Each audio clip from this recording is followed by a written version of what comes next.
வணக்கம் சவுக்கு மீடியா நேயர்களே. இன்றைய அரசியல் தமிழ்நாட்டில் நடந்த முக்கியமான அரசியல் மற்றும் சமூக நிகழ்வுகளை பற்றி விவாதிக்க இருக்கிறோம். வாருங்கள் சார். வணக்கம் சார். சார் வணக்கம் சார். வணக்கம் மாலதி. நல்ல நாள் மட்டம் போட்டிங்களா? உட்காருங்க, வாங்க. வேலை செய்யுங்க. இன்னைக்காவது இதெல்லாம் லீவ் விட்டதுக்கு சார். எல்லாரும் எதுக்கு லீவ் விட்டீங்க? நாங்களாம் வெயிட் பண்ணியிருக்கோம்ன்றாங்க. நான் தானே இதுக்கு தான் லீவ் விடுறது. நான் ஏன்னா இப்போ சொல்கிறாங்களே, இவங்களுக்கெல்லாம் வந்து இந்த மேனேஜர்லாம் வந்து வீடியோ பார்த்துக்கிங்க, டிசிஎஸ் எல்லா கம்பெனிலையும் பார்த்தாங்கன்னா ஞாயிற்றுக்கிழமை அவங்களுக்குலாம் வேலை வைங்க. கரெக்டு. எல்லோரும் வேலை செய்யுங்க, நாட்டை முன்னேற்றுவோம்.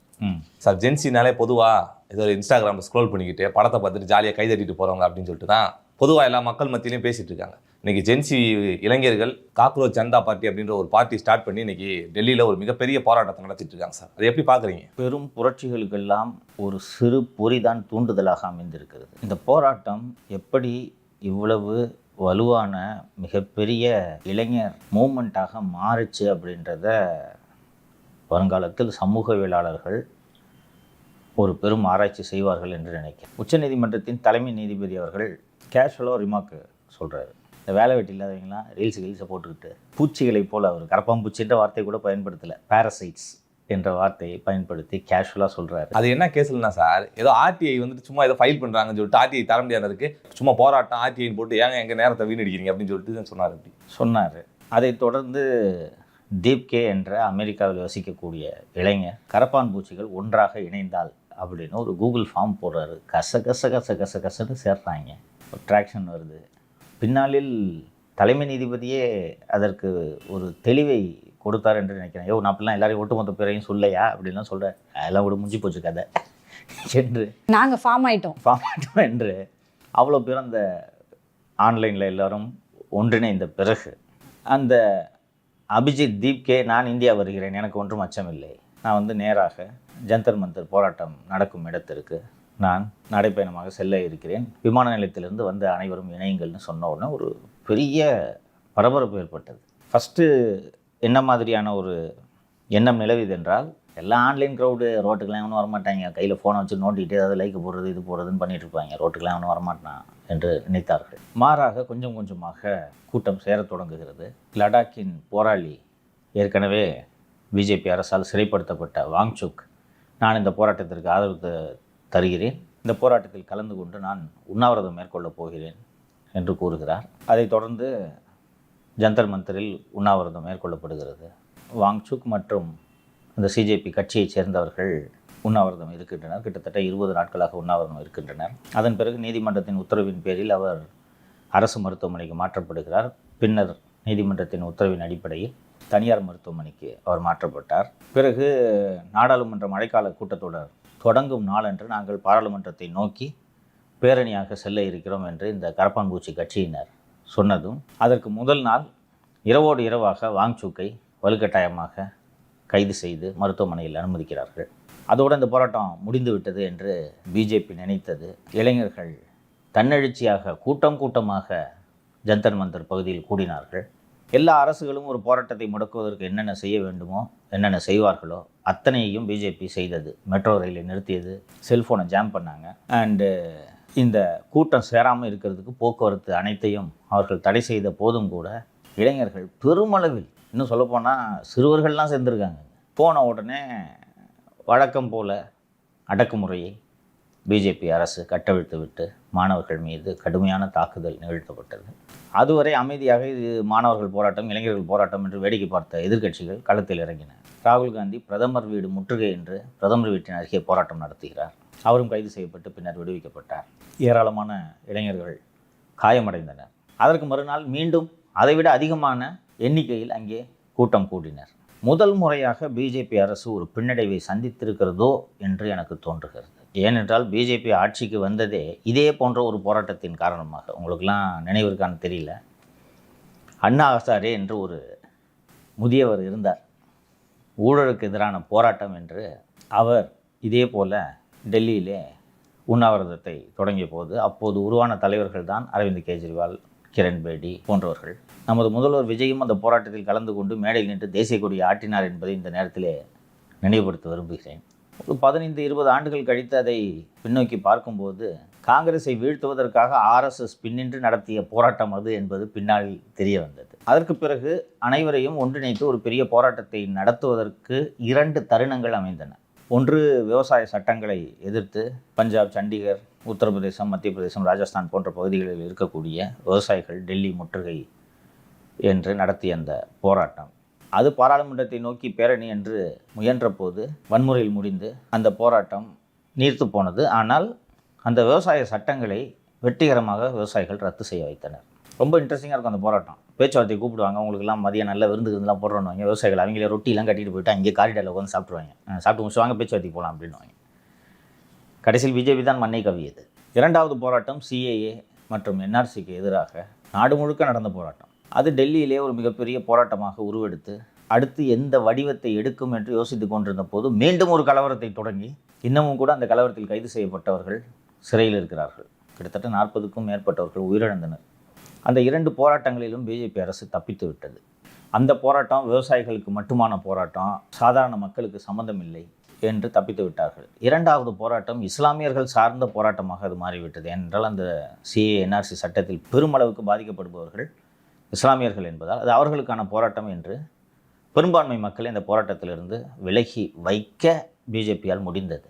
ஆனால் இந்த போராட்டம் தொடர்ந்து நீட் தேர்வில் நடக்கக்கூடிய குளறுபடிகளை நீக்க வேண்டும்.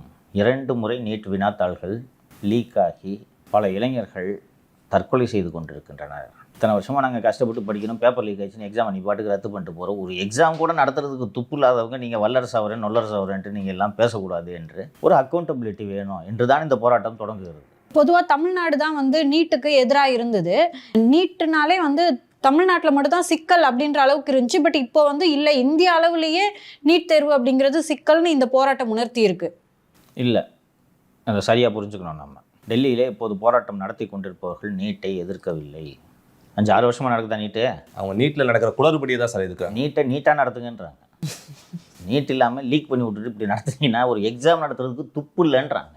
அவர்கள் என்ன சொல்கிறார்கள்? இது ஒரு மிக முக்கியமான தேர்வு.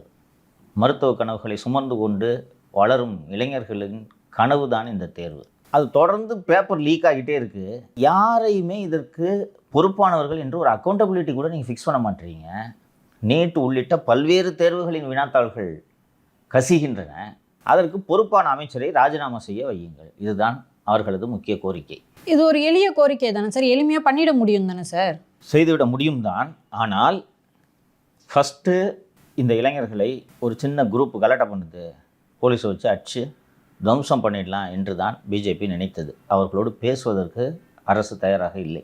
அதுக்கு தான் மஃப்டியில் போலீஸை விட்டு பெல்லட் கன்ஸ்லாம் ஃபயர் பண்ணி அடித்தா ஓடிடுவாங்கன்னு நினச்சாங்க. திருப்பி வர்றாங்க. அடித்ததுக்கப்புறம் தான் சார் இன்னும் கூட்டம் அதிகமாகுது. உங்கள் வயதுள்ளவர்களுக்கு மோடி பெரிய ஹீரோவாக தெரிவார் வட இந்தியாவில். இவர்கள் வாட்ஸ்அப் ஜென்ரேஷன். இப்போது அங்கே கூடியிருப்பவர்கள் இன்ஸ்டா ஜென்ரேஷன். 2014 மோடியை பிரதமராக்க அந்த இந்தியா அகெயின்ஸ்ட் கரப்ஷன் என்ற அந்த மூமெண்ட்லாம் நடக்கும்போது 8 வயசு 9 வயசு இருந்த பசங்க தான் இன்றைக்கி போராட்டத்தை நடத்திட்டு இருக்காங்க. அவங்களுக்கு மோடி ஹீரோ இல்லை, அவர்களுக்கு மோடி வில்லன். இப்போது எப்படி உன் வயதுள்ள இளைஞர்களுக்கு மு.க. ஸ்டாலினோ உதயநிதியோ ஹீரோவாக தெரியவில்லையோ அதுபோல் அவர்களுக்கு மோடி ஹீரோவாக தெரியவில்லை. வரலாற்றில் இதே போல் 70களில் நடந்திருக்கிறது. ஊழல், விலைவாசி உயர்வு, இதற்கு எதிராக ஜெயபிரகாஷ் நாராயணன் தொடங்கிய ஜேபி மூவ்மெண்ட் என்பது தான் இந்திரா காந்தி நெருக்கடி நிலையை அமல்படுத்துவதில் சென்று முடிந்து பின்னாளில் இந்திரா காந்தி வீழ்வதற்கு வழிவகை கோலியது. அதே போல் இந்தியா அகெயின்ஸ்ட் கரப்ஷன் என்ற அந்த மூமெண்ட்டு காங்கிரஸை எந்திரிக்கே விடாமல் பண்ணிடுச்சு. அந்த மூமெண்ட் இன்றைக்கி வலுவாக பிஜேபி உட்காந்துட்டாங்க. Anna Hazare moment and India against corruption போராட்டம் பெருமளவில் வெற்றி பெற்றதற்கு மிக மிக முக்கியமான காரணம் அன்று இருந்த ஊடகங்கள். அப்போது இருந்த அந்த டைம்ஸ் நவ் ஆகட்டும், NDTV ஆகட்டும், இந்தியா டுடே ஆகட்டும், அனைத்து செய்தி சேனல்கள் 24 மணி நேரம் கவரேஜ். அண்ணா ஹசாரே விமான நிலையத்தில் இறங்கி, டெல்லி விமான நிலையத்தில் இறங்கி போராட்டம் நடத்துகிற இடத்துக்கு வருவார்.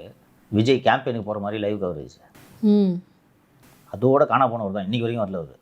ஆனால் இன்று ஊடகங்கள் பிஜேபியின் கைப்பாவைகளாக மாறிவிட்டன. 15 வருடங்களாகவே மாறிவிட்டன. அதை கோடி மீடியா என்று வட இந்தியாவில் அழைக்கிறார்கள். அந்த மீடியா இது சிஐஏவின் சதி, பாகிஸ்தானை சேர்ந்தவர்கள் இதனுள்ளே புகுந்து விட்டார்கள் என்றெல்லாம் சொன்னாலும் கூட இந்த போராட்டம் வலுப்பெறுவதற்கு காரணம் இந்த இளைஞர்கள் மீடியாவை நம்பி இல்லை. இதான் இன்ஸ்டாகிராம் ஜென்ரேஷன் சொல்லிட்டேன்ல. இங்கே தமிழ்நாட்டிலே ஆட்சி மாற்றம் இருந்தது அப்படித்தானே. இன்டர்நெட்டை பிளாக் பண்ணி பார்த்தாங்க. இன்டர்நெட்டே இல்லைனாலும் இன்டர்நெட் இணைப்பு இல்லாமலேயே தகவல் பரிமாற வழிவகை செய்யும் பிட்சாட் போன்ற நவீன தொழில்நுட்பத்தை இந்த இளைஞர்கள் பயன்படுத்துகிறார்கள். ப்ளூடூத் மூலமாக ஒரு இன்ட்ரெஸ்டிங் டெக்னாலஜி ட்விட்டரை உருவாக்கிய ஜாக் டார்சி என்பவர் தான் அதை உருவாக்கியிருக்கிறார். நான் ஒரு மெசேஜ் அனுப்புகிறேன்னா இன்டர்நெட் இல்லாமல் இப்போ இந்த ரூமில் நாம் இருக்கோம். இப்போ நான் பிரசாத்துக்கு அந்த மெசேஜை ப்ளூடூத் மூலமாக அனுப்புகிறேன். பிரசாத் எங்கேயாவது நகரும் போது அந்த ப்ளூடூத்தை அடுத்த ப்ளூடூத்தை பிடிச்சா அடுத்த ப்ளூடூத்துக்கு போய் இப்படி பரவுது. இது இன்டர்நெட். இதுக்கு இதில் you can transfer files, images, audio, video. So police இதை இன்டர்செப்டும் பண்ண முடியாது. போலீஸ் இன்டர்செப்ட் பண்ணணும்னா ஏர்டெல்கிட்ட சொல்லணும், ஜியோ கிட்ட சொல்லணும், அவங்க ஒத்துழைப்பாங்க, டவரை பிளாக் பண்ணுவாங்க. வெறும் ப்ளூடூத்தில் பண்ணால் எதை பிளாக் பண்ணுவீங்க? அண்ட் இந்த மீடியாவை விரட்டி அடிக்கிறாங்க. பாவம் அவங்க ரிப்போர்ட்டர் சம்பளத்துக்கு வேலை செய்கிறவங்க மைக்கு தூக்கிட்டு போனால் தண்ணியை பிடிச்சி அடிக்கிறாங்க, டேய் ஓடுறா அப்படின்றாங்க. ஸோ இது அடுத்த கட்டமாக எப்படி போகும் என்பதை இப்போது ஊகித்து சொல்ல முடியவில்லை. ஆனால் உலகெங்கும் இது போன்ற எழுச்சிகள் நடந்து ஆட்சி மாற்றத்திற்கு வழிகோலி இருப்பதை நாம் பார்த்திருக்கிறோம். இலங்கையை எடுத்துக்கொள்ளுங்கள், பங்களாதேஷை எடுத்துக்கொள்ளுங்கள், நேபாளத்தை எடுத்துக்கொள்ளுங்கள். இது மாதிரி பல நாடுகளில் இது நடந்திருக்கிறது. அதே போல் நம்ம ஊரில் நடக்கிறதுக்கு இந்திய தலைமை நீதிபதியின் ஒரு வார்த்தை ட்ரிகராக அமைந்திருக்கிறது. ஸோ ரெண்டுக்கும் வித்தியாசத்தை நல்லா புரிஞ்சுக்கணும். மாதிரி அவர்கள் நீட்டு வினாத்தாள் வெளியானதற்கு ஒரு அமைச்சர் பொறுப்பேற்று ராஜினாமா செய்ய வேண்டும்னு சொல்கிறாங்க. அதுக்கு பிறகு ஒரு இந்த போராட்டத்தோட தீவிரத்தை உணர்ந்துட்டு ஒரு மத்திய இணையமைச்சரை போராட்டம் நடத்துகிற இடத்துக்கு, குறிப்பாக ராகுல் காந்தி போராட்டம் நடத்தி கொண்டிருந்த இடத்திற்கு அவரை அனுப்புகிறார்கள். அதற்கு பிறகு மத்திய அமைச்சர் திரு ஜே.பி. நட்டா அவர்களிடம் பேச்சுவார்த்தை நடத்துங்கள் என்று இந்த கரப்பாம்பூச்சி கட்சியைச் சேர்ந்தவர்களை அழைக்கிறார்கள். முதல் முறை பேச்சுவார்த்தைக்கு மத்திய அமைச்சர் ஜே.பி. நட்டா அழைக்கும்போது இந்த கரப்பாம்பூச்சி கட்சியின் பிரதிநிதிகள் அவர் வீட்டுக்கு சென்று நீண்ட நேரம் காத்திருக்கிறார்கள். காத்திருந்து கிட்டத்தட்ட ஒரு 15 நிமிடம் மட்டுமே அந்த பேச்சுவார்த்தை நடந்திருக்கிறது.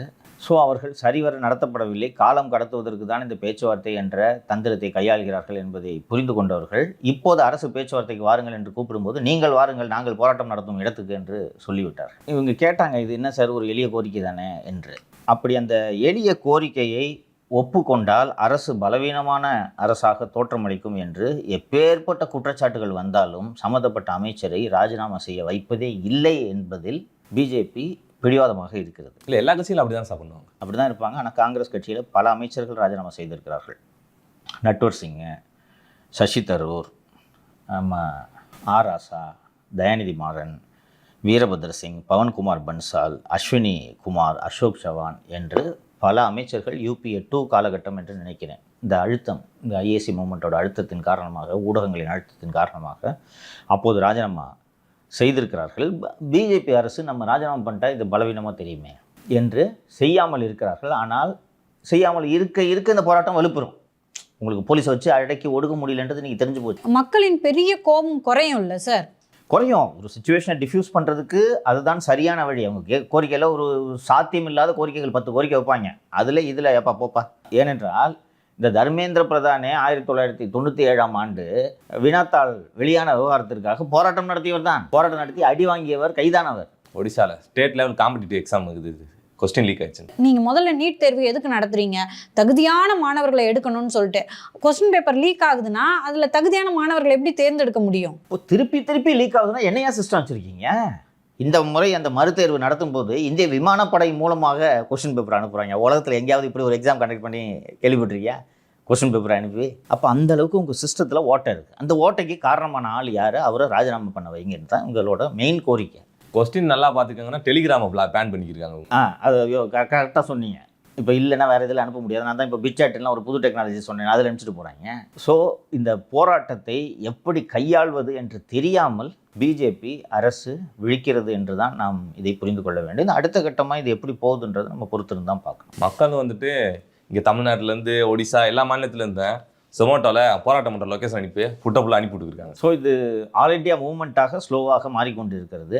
அது தொடர்ந்து தமிழ்நாட்டில் தான் நீட் தேர்வுக்கு எதிரான அந்த போராட்டமே தொடங்குச்சு. இப்போ தமிழ்நாட்டிலையும் போராட்டங்கள் தீவிரமடைய ஆரம்பிச்சிருக்கு சார். போராட்டத்தை தன்னெழுச்சியாக இளைஞர்கள் செய்கிறார்களா, திமுகவினர் செய்கிறார்களா என்பதை நீங்கள் கூர்ந்து கவனிக்க வேண்டும். தமிழ்நாட்டில் அந்த இளைஞர்களின் புரட்சி 2026 தேர்தல் முடிவுகளில் நடத்தி முடிக்கப்பட்டு விட்டது. ஸோ இப்போது இந்திய கம்யூனிஸ்ட் கட்சியின் தலைமை அலுவலகம் இருக்கக்கூடிய பாலன் இல்லத்தில் இளைஞர்கள் எல்லாம் கூடி அங்கங்கே வெளியில் போராட்டம் நடத்துகிறாங்க. போலீஸு பிடிச்சி அரெஸ்ட் பண்ணிட்டாங்க அவங்கள. பாலன் இல்லத்தில் தொடர்ந்து போராட்டம் நடந்து கொண்டிருக்கிறது. அந்த போராட்டத்தில் இந்த நீட் தேர்வை பற்றியோ இந்த நீட் தேர்வு வினாத்தாள் வெளியானதை பற்றியோ பேசுவாங்கன்னு பார்த்தா ஜனநாயகன் படத்தை போட்டு திட்டிட்டு இருக்காங்க. அதுதான் சார்.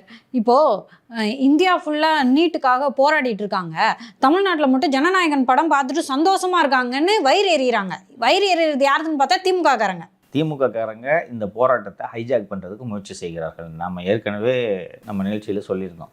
எதிர்க்கட்சியாக இருந்தால் சலங்கை கட்டி ஆடுவாங்க திமுகன்ட்டு. இதுலேயும் பூந்துட்டாங்க. திமுகவின் மாணவர் சங்கம் போய் வீரமணி யாரோ ஒரு இணைச்செயலர்னு நினைக்கிறேன், போய் அங்கே விடக்கூடாது இது அப்படின்னு. பேனா நிறுவனம் மு.க. ஸ்டாலின் அவர்கள் கூட இருக்க திமுக எல்லாமே எலெக்ஷனுக்கு முன்னாடி இந்த போராட்டத்தை கொண்டு வந்துடக்கூடாதா? என்னையா இப்போ எலெக்ஷன் முடிஞ்சதுக்கப்புறம் கொண்டு வந்திருக்கீங்கன்னு நினைப்பாங்கல்ல. எலெக்ஷனுக்கு முன்னாடி இந்த போராட்டத்தை கொண்டு வந்திருந்தாங்கன்னா திருப்பி அடி வாங்கியிருப்பீங்க. கையெழுத்து நீட் ரத்துன்னு சொன்னீங்களா இல்லையா? கரெக்டு தான் சார். 1.5 கோடி பேர்கிட்ட கையெழுத்து வாங்கினியா இல்லையா? அந்த 1.5 கோடி பேரை சாப்பாடு மடிக்கிறதுக்கு சேலம் மாநாட்டில் இளைஞர் மாநாட்டில் யூஸ் பண்ணீங்க இல்லையா? திருப்பி அடி வாங்கியிருப்பீங்க. அனிதா போட்டோ வச்சு நீ அழுதுகிட்டு சீன் போட்டதெல்லாம் தெரியாதுன்னு நினச்சிருக்கீங்களா?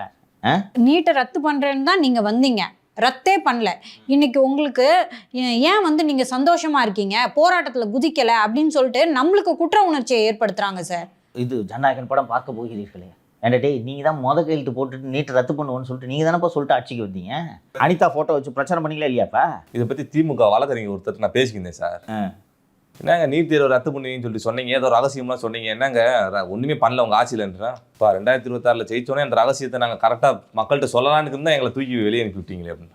அப்போ ஆட்சியில் இருந்தால் தான் ரகசியத்தை சொல்லுவீங்க. இல்லை, கடைசி வரைக்கும் அதை ரகசியமாக வச்சுக்கலாம்னு முடிவு பண்ணிட்டாங்க போல இருக்கு. இங்கே இருப்பாங்கல்ல சார், ஒரு ஏதாவது நம்ம தம்பி மாதிரி மக்களுக்காக ஏதாவது நல்லது செய்யணும், அந்த மாதிரி இருக்கிறவங்க எல்லாரையுமே மூளை செலவை செஞ்சு போராட வச்சு கைதாக வச்சு அந்த நெருப்புல குளிர் காயுது திமுக. பெரும்பாலான அரசியல் கட்சிகள் அதைத்தான் செய்யும் என்றாலும் இவர்கள் முழுமையாக அம்பலப்பட்டு விட்டதால் என்ன நாடகம் போட்டாலும் இவர்கள் எழுந்திருக்க மாட்டார். பார்க்கறதுக்கு அப்படி ஒரு நெருக்கடி மாதிரி இருக்கே சார். ஐயோ என்ன இது, தமிழ்நாடே வந்து போராட்டத்திலேயே இருக்கு, முதல்வர் விஜயால கட்டுப்படுத்த முடியல அப்படின்ற மாதிரியான தோற்றம் இருக்கு. இல்ல போய் ரோஹினி தேட்டருக்கு போனீங்கன்னா தெரியும், போராட்டமா இருக்கா கொண்டாட்டமா இருக்காண்டு எல்லாங்க ஃபர்ஸ்ட் ஷோ பார்த்துக்கிட்டு விசில் அடிச்சுட்டு இருக்காங்க. இது போராட்டமாக இருக்குது. அந்த 4 திமுக சொம்புங்க அங்கே அந்த பால நிலத்தில் உட்காந்துட்டு கத்திட்டு இருக்கு. அதனால் இது தமிழ்நாடு கொந்தளிப்பாக இருக்குன்னு அர்த்தமா? ஒரு விஷயத்தை புரிஞ்சுக்குங்க, நேஷ்னல் லெவலில் ஏற்பட்டிருக்கக்கூடிய எழுச்சி இங்கே ஏற்பட வாய்ப்பில்லை. ஏன்னா 5 வருஷமாக நீட்டை பற்றி பேசி பேசி மழுங்கடிச்சிட்டிங்க நீங்கள் அந்த இஷ்யூவை. இன்றைக்கி தான் அவங்களுக்கு நீட்டு பர்டிகுலர்லி கொஸ்டின் பேப்பர் லீக்கில் தான் அவங்களுக்கு கோவம் அந்த இளைஞர்களுக்கு. அதை ஒட்டி மற்ற விஷயங்களே அவர்கள் பேசுகிறார்கள். இங்கே நீட்டுன்ற விஷயத்தை பேசி பேசி சலிப்படைய வச்சிட்டிங்க நீங்கள்.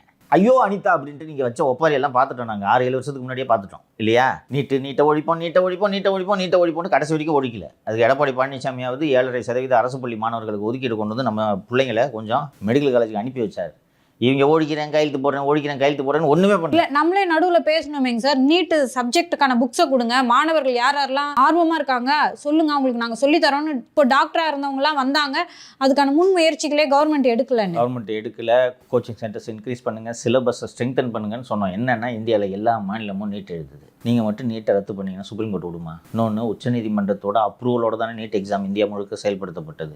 இப்போ உங்களை மட்டும் எப்படி விடுவாங்க? அண்ட் இப்போது நீங்கள் நீட்டை ரத்து பண்ணிட்டீங்கன்னா இந்த ஆல் இண்டியா மெடிக்கல் சீட்டு தொகுப்பில் எப்படி நீங்கள் உங்கள் ஃபிட் பண்ணுவீங்க? நீங்கள் இந்தியாவில் ஒரு மாநிலம் தானே, அப்புறம் எப்படி பண்ண முடியும்? இயல்பாக ஒரு போராட்டம் வருது, அதை டைவர்ட் பண்ணுறதுக்கு கவர்மெண்ட் ஏதாவது ஒன்று பண்ணணும். அதுக்கு தேவையே இல்லாமல் ஆல்ரெடி ஜனநாயகன் படமே வந்து இயல்பாக அமைஞ்சிருச்சு. ஸோ அது வேற தாங்க முடியல இவங்களால. இன்னொன்று சார், போராட்டங்கள்லாம் நடந்துக்கிட்டு இருந்தாங்க. பாடகர் அறிவு அவர்களும் போய் போராட்டம் பண்ணார். போராட்டம் பண்ணி அரெஸ்ட் பண்ணிட்டு போகிறாங்க. அரெஸ்ட் பண்ணிட்டு அதுக்கப்புறம் விட்டுறணும். ஆனால் மறுபடியும் அவரை கூட்டு போய் தலைமை செயலர் ஆதவர்ஜன் அவர்கள் பார்க்குறாங்க. முதலமைச்சரை மீட் பண்ணாங்களா எனக்கு தெரியல, கூட்டு போகிறாங்களே சார் உள்ள. சரி, அறிவு என்ன போராட்டம் பண்ணார்? நீட் தேர்வு ரத்து பண்ணணும் அப்படின்னு சொல்லி. எப்படி போராட்டம் பண்ணார்? தலைமை செயலர் முன்னாடி உட்காந்து. இது சரியா? தப்பு சார். அறிவு 5 ஆண்டுகளாக அறிவு எங்கே போனது? சரி, செக்ரட்டரியேட் வாசலில் போய் நின்று நீட்டை ரத்து பண்ணுன்னா சிஎம் கையெழுத்து போட்டு நீட்டை ரத்து பண்ண முடியுமா? உதயநிதி தான் அறிவு இல்லாமல் பேசுகிறாருன்னா இந்த அறிவு எங்கே போனது? அது சென்ட்ரல் ஆக்ட். மத்திய அரசின் அனுமதியும் சம்மதமும் இல்லாமல் நீட்டை ரத்து பண்ண முடியுமா? சரி, நீட்டு இந்த வருஷம் புதுசாக வருதா? 26 தான் இப்போ தான் புதுசாக அறிமுகப்படுத்தப்படுதா, இல்லை 27 அறிமுகப்படுத்தப்பட போகிறதா? 5 வருஷமா அப்படி தலைமை செயலர் முன்னாடி வரலையே. ஏன் வரல? அப்போ உங்களோட நோக்கத்தை சந்தேகப்பட வேண்டி இருக்கிறது அல்லவா? அறிவு நல்ல பாடகர், உணர்வாளர், தலித்துகளுக்காக தொடர்ந்து குரல் கொடுக்கக்கூடியவர் என்ற அடிப்படையில் எனக்கு அவர் மீது மரியாதை உண்டு. இந்த அறிவு 5 வருஷம் எங்கே போயிருந்தாருன்றதை நான் கேட்க விரும்புகிறேன். சரிப்பா, அவர் முதலமைச்சரை பார்க்கல, ஆதவர்ஜுனை தான் பார்த்தாரு. அது சரியா மாலதி? சரின்னு தான் நான் நினைக்கிறேன். சொல்லுங்க, ஏன் சொல்லுங்க. ஏன்னா எங்க பிரச்சனை வரும் போய் உட்காந்து ஒப்பாரி வைக்கலான்னு திமுக காத்துக்கிட்டே இருக்கு. எப்போ வந்து உதயநிதி அவர்கள் அவருடைய ட்விட் பேஜில் வந்து இதுக்கான கண்டனங்களை தெரிவிக்கிறாரோ அப்போல்லாம் ஆதவை பார்த்துட்டு அறிவு வெளியே வந்துட்டாரு. ஸோ அவரை கைது பண்ணி தாவேக அரசு உள்ள வச்சு சாதிக்க போறது எதுவுமே இல்லை. ஸோ ஒரு பேச்சுவார்த்தையிலே இதை முடிக்கிறது சரின்னு நான் நினைக்கிறேன் சார். அரசியல் ரீதியாக ஆப்டிக்ஸ் அடிப்படையில் நீங்கள் சொல்கிறது சரியாக இருந்தாலும் நிர்வாக ரீதியில் ஒரு அரசு இதை செய்யக்கூடாது. அறிவு அவர்களை கைது செய்து அப்புறப்படுத்தி விட்டு மாலையில் விடுவித்திருக்கலாம். ஓகேவா? வழக்கு கூட போடாமல் விடுங்க. வழக்கு போடாமல் இருக்க முடியாது. ஆக்சுவலி வழக்கு போடாமல் விட்டிங்கனாலும் சந்தோஷம், இல்லை சாயங்காலம் வழக்கு போட்டுட்டு ஈவினிங் ரிலீஸ் பண்ணிங்கனாலும் சந்தோஷம். ஆனால் அமைச்சர்கள் இப்படி அழைத்து பார்ப்பதால் என்ன நிகழும் என்றால், நாளை சட்டப்பேரவை நடக்கும்போது 10 பேர் போய் உட்காருவான். பார்க்குறீங்களா? இல்லைன்னு கூப்பிட்டு பேசுவீங்களா? சூப்பர்ப்பா, செக்ரட்டரியேட்டில் போய் திடீர்னு ரோட்டில் இறங்கணுன்னா கூப்பிட்டு பேசுவாங்க போல இருக்கு பாட்டு. எல்லாம் இறங்கினா என்ன பண்ணுவீங்க? யாருக்கு இன்று கோரிக்கை இல்லை? 8 கோடி மக்களில் யாருக்கு கோரிக்கை இல்லை? இல்லை சார், இதே மாதிரி ஹோம் கார்டு வேலை பார்க்குறவங்களும் அங்கே போய் உட்காந்து போராட்டம் பண்ணாங்க. அவங்கள அழைச்சி பேசுகிறாங்க. உட்காந்துங்களா? தம்பி கேட்குறாரு, பதில் சொல்லுங்கள். அறிவும் ஹோம் கார்டும் ஒன்றா? அப்படி தானே சார் இருக்கு. அதாவது இவர் என்னதான் இருந்தாலும் ஒரு ஃபேமஸ் பர்சனாலிட்டி, அவரை வச்சு திமுக ஈஸியாக அரசியல் பண்ண முடியும்ல. இதான் சொல்கிறேன் நம்மளது. நீங்கள் சொல்வது அரசியல் ரீதியாக சரி. அதாவது ஒரு பெரிய பஞ்சாயத்து ஆகலான்னு பார்த்தாங்க, டிஃப்யூஸ் பண்ணிட்டாங்க. ஆனால் நீங்கள் இதை என்கரேஜ் பண்ணுறீங்கன்றதை புரிஞ்சுக்கோங்க. இன்றைக்கி எப்பேற்பட்ட கோரிக்கையாக இருந்தாலும் கடற்கரையில் போராட்டம் நடத்த அனுமதி கிடையாது. தெரியுமில்ல? தெரியுமா இல்லையா? கொள்கை அளவில் ஒரு அரசு இயந்திரம் ஒரு முடிவெடுத்து விட்டது. தலை போகிற பிரச்சனையாக இருந்தாலும் சரி, பீச் பக்கெட்டு மட்டும் போயிடாது. வேறு எங்கிட்ட வேணாலும் போய் வந்து பீச் பக்கெட்டு போயிடாது என்பதில் ஏன் தெளிவாக இருக்கிறார்கள்? மெரினா போராட்டம் சரி போனால் என்ன நடக்கும்ன்றது அவங்களுக்கு தெரிஞ்சு இனிமேல் கூட்டத்தை சேர்த்து விட்டுட்டு நம்ம மல்லு கட்டிக்கிட்டு இருக்கக்கூடாது, இருக்க முடியாது என்பதில் அவர்கள் தெளிவாக இருக்கிறார்கள். ஸோ இதான் சொல்கிறேன். நீங்கள் சொல்கிறது ரைட்டு. பொலிட்டிக்கலாக இன்டெலிஜென்ட்டாக டிஃப்யூஸ் பண்ணாங்கன்றது கூட நான் ஒத்துக்கிறேன். இதை ஒரு கவர்மெண்ட் என்கரேஜ் பண்ணக்கூடாது. எந்த கட்சி ஆட்சிக்கு வந்தாலும் என் கடற்கரையில் அனுமதி தரதில்லை. அது பெரிய தலைவலி. அதுபோல் இதை நீங்கள் மறைமுகமாக என்கரேஜ் பண்ணுறீங்க. நாளைக்கு அடுத்த கட்டம்லாம் போகும். ஏற்கனவே கேள்விப்பட்டிருக்கீங்களா? கலெக்டர் ஆஃபீஸில் மண்ணெண்ணெய் ஊற்றிக்கிறது, டீசல் ஊற்றிக்கிறது கேள்விப்பட்டிருக்கீங்களா? இதெல்லாம் அட்டென்ஷன் சீக்கிங். இது பிரச்சனையாகும். இதே மாதிரி தான் சார் ஒருத்தர் இப்போ டேரெக்டாக சிஎம் மினிஸ்டர் எல்லாத்தையும் மீட் பண்ண அலோவ் பண்ணுறாங்க. இதே மாதிரி தான் அலோவ் பண்ணுறப்ப அவர் அங்கே போயிட்டு ஏதோ பிரச்சனை சொல்லிட்டு மண்ணெண்ணெய் ஊற்ற ஆரம்பிச்சிட்டாரு. இப்போ தண்ணி கேன கூட எட்டு போகிறதுக்கு எல்லாம் செக் பண்ணி அனுப்புகிறாங்க. பண்ணுவாங்க. கமிஷன் ஆஃபீஸில் நடந்திருக்கு. கலெக்டர் அலுவலகங்களில் அடிக்கடி நடக்கும். இது ஒரு முறை திரு எடப்பாடி பழனிசாமி அவர்கள் முதல்வராக இருக்கும்போது ஒரு கலெக்டரேட்டில் சவுத் சைடில் நினைக்கிறேன் கார்ட்டூனிஸ்ட் பாலாவை கூட அதுக்கு கைது பண்ணாங்களே, ஒரு அம்மா குழந்தைங்க. அதனால யுவர் கவர்மெண்ட், நான் அட்மினிஸ்ட்ரேட்டிவ் பாயிண்ட் ஆஃப் வியூலேருந்து சொல்கிறேன், புரியுதா? Your government, you should not encourage this. இது மறைமுகமாக ஊக்குவிப்பதற்கு சமம். இது அதனால் கேர்ஃபுல்லாக இருக்கணுன்றதை சார். நம்ம முன்பு திமுக ஆட்சியில் தூய்மை பணியாளர் போராட்டம் பண்ணி இருக்கப்ப முன்னாள் முதல்வர் மு.க. ஸ்டாலின் அவர்கள் போய் கூலிப்படம் பார்த்தாரு. அதற்கு நம்மளே கடும் விமர்சனம் பண்ணோம். இன்னைக்கு தமிழ்நாடு முழுக்க நீட் தேர்வுக்கு எதிராக போராட்டம் நடக்குது. அங்கே டெல்லியிலையும் போராட்டம் நடந்துக்குது சார். அப்படி இருக்கப்ப முதல்வர் விஜய் அவர்கள் போய் ஜனநாயகம் படம் பார்க்குறாரு, இது நியாயமா அப்படின்னு சொல்லிட்டு எல்லாரும் கேட்குறாங்க. பெரும் தடைகள்லாம் தாண்டி அவர் நடிச்ச கட்சி படம். ஆமாம் சார், இதையும் அதையும் ஒப்பிட முடியுமானே எனக்கு தெரியல சார். எனக்கும் இந்த ஒப்பீடு சரியா என்று தெரியவில்லை. இருந்தாலும் கடந்த காலத்தில் இவை நடந்திருக்கிறது ஒன்றும் பெரிய விஷயம் இல்லை, புதிய விஷயம் இல்லை. திரு எம்ஜிஆர் அவர்கள் முதலமைச்சர் ஆன பிறகு மீனவ நண்பன் மற்றும் மதுரை மீட்ட சுந்தரபாண்டியன் ஆகிய 2 படங்கள் வெளியாகின. கடந்த ஆட்சியில் அமைச்சர்கள்லாம் கூப்பிட்டு ரிவ்யூ போட சொன்னார். அவர் ரிவ்யூ போட சொன்னாரப்பா. ஆமாம், மாசு கூட வாக்கிங் வரும்போது மு.க. ஸ்டாலின் அவர்கள்கிட்ட கழகத்தலைவன் பார்த்தீங்களா, எப்படி இருக்கு, நல்லா இருக்கா என்று சொன்னார். கருணாநிதி இதை செய்தது இல்லையா? ஒரு 10 வாட்டி காமிச்சிருப்பாராம் பெண்சிங்கம் படத்தை வாலிக்கு, கவிஞர் வாலிக்கு. அதான் ஈவினிங் அவருக்கு சபை எல்லாரும் கூட்டம் இல்லை வருவாங்க. யாராவது படத்தை போடியாரும் தலைவரை பார்த்துட்டு தலைவர் பாரியா 100 வாட்டியான் கூட என்று உட்காந்து பார்த்து எப்படி இருக்கு அப்படின்னாராம். தலைவரே, உங்களின் எழுத்து திறன் துளியும் சுவை குறையவில்லை அப்படின்னாரா. அப்படியே அதை பேப்பரில் எழுதுனோம். உடனே வாலி எழுத்து திறன் சுவை குறையவில்லை, கலைஞரின் எழுத்து திறன் அப்படின்னோடனே தந்தியில் விளம்பரக்கூடியா மார்ட்டின் காசு தானே, என்ன இவர் காசா? இது அந்த காலத்திலும் நடந்திருக்கிறது. செல்வி ஜெயலலிதா அவர்கள் தான் திரைத்துறையை விட்டு விலகி இருந்தார். ரொம்ப அந்த திரைத்துறையினரெல்லாம் சேர்ந்து அவருக்கு பாராட்டு விழா அதெல்லாம் நடக்கும்போது தேவையில்ல போ அப்படின்ட்டாங்க. ஜெயா டிவியோட 5வது ஆண்டு விழாவோ 8வது 10வது ஆண்டு விழாவோ ஏதோ ஒரு நிகழ்ச்சிக்கு தான் அவர் திரை நட்சத்திரங்களை அருகே அழைத்து வைத்து கொண்டார். மற்றபடி தொடர்ந்து சினிமா ஆட்சி தான் நடந்துகிட்டு இருக்கு. அப்புறம் தொழிலாளர்கள் பணியை தனியார் மயமாக்குறது அப்படிங்கிற பவர் தமிழ்நாட்டு கவர்மெண்ட் கிட்ட இருந்தது சார். நீட்ன்றது சென்ட்ரல் கவர்மெண்ட் கிட்ட இருக்கு அந்த பவர். ஸோ போராட்டங்கள் நடக்கும்போது படம் பார்க்கறது அப்படின்றத இதை நம்ம ஒப்பிட முடியுமானே தெரில. அதை விட இன்னொரு மேஜர் டிஃப்ரென்ஸ் இருக்கிறதா நான் பார்க்குறேன். நீங்கள் சொன்னதோட நீட்சி தான் இது. டெல்லியில் இளைஞர்கள் நீட் தேர்வு வினாத்தாள் வெளியானதற்கு எதிராக நடத்திய போராட்டம் அது. அதோட நீட்சியாக திமுக தாவேக அரசுக்கும் ஜனநாயகன் படத்துக்கும் ஏதாவது தொல்லை கொடுக்கலான்னு சொல்லிட்டு தான் போய் பால நிலத்தில் உட்காந்து பஞ்சாயத்து இழுத்துட்டு இருக்காங்க. உட்காந்து இந்த படத்தை தான் திட்டிகிட்டு இருக்காங்க நீட்டை பற்றி பேசுகிறத விட. அண்ட் ஒரு தனியார் இடத்தில், ஒரு அரசியல் கட்சியின் இடத்தில் அந்த போராட்டம் நடந்து கொண்டு இருக்கிறது. நேற்று இரவு காவல்துறையை விட்டு அந்த போராட்டம் நடத்துபவர்களை அப்புறப்படுத்தும் ஆப்ரேஷன் எதுவும் நடக்கவில்லை. ஆனால் இவர் கூலி திரைப்படம் பார்த்த அன்று இரவுதான் அந்த தொழிலாளர்களை காவல்துறை வலுக்கட்டாயமாக பெண்கள் ஆண்கள் அத்தனை பேரையும் பிடிச்சி பஸ்ஸில் தூக்கி போட்டுச்சு. கரெக்டாக? அதைத்தான் நம்ம விமர்சனம் பண்ணோம். இப்போ மற்ற நேரம் கூட சினிமா பார்த்துக்கிட்டு தான் இருக்காரு அவர். காவிய தலைவன்லாம் பார்க்க தான் செஞ்சார்.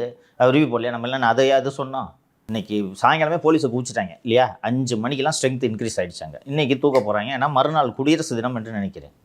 கார்பரேஷனில் கொடியேற்றணும். அந்த போலீஸ் ஸ்ட்ரென்த்தை பார்த்தோன்னே இன்றைக்கி தூக்க போகிறாங்கன்னு சொல்லும்போது இந்த நேரத்தில் போய் சினிமா பார்க்குறதுக்கு அதை தாண்டி தான் போகிறாரு தியேட்டருக்கு. ஒரு குரூர மனம் வேணும் என்று தான் நாம் விமர்சனம் பண்ணமே ஒழிய, நீங்கள் ஒட்டுமொத்த சினிமா இண்டஸ்ட்ரியே கண்ட்ரோலில் வச்சுருந்தீங்க. நீங்கள் எவனையுமே படம் எடுக்க முடியலையா? தியேட்டர் ஃபினான்ஸை கையில் வச்சுருந்தீங்க, சினிமா ஃபினான்ஸு தியேட்டருக்கு முழுக்க கையில் வச்சுருந்தீங்க, டிஸ்ட்ரிபியூஷனை கையில் வச்சுருந்தீங்க, சினிமா ப்ரொடக்ஷனை கையில் வச்சுருந்தீங்க.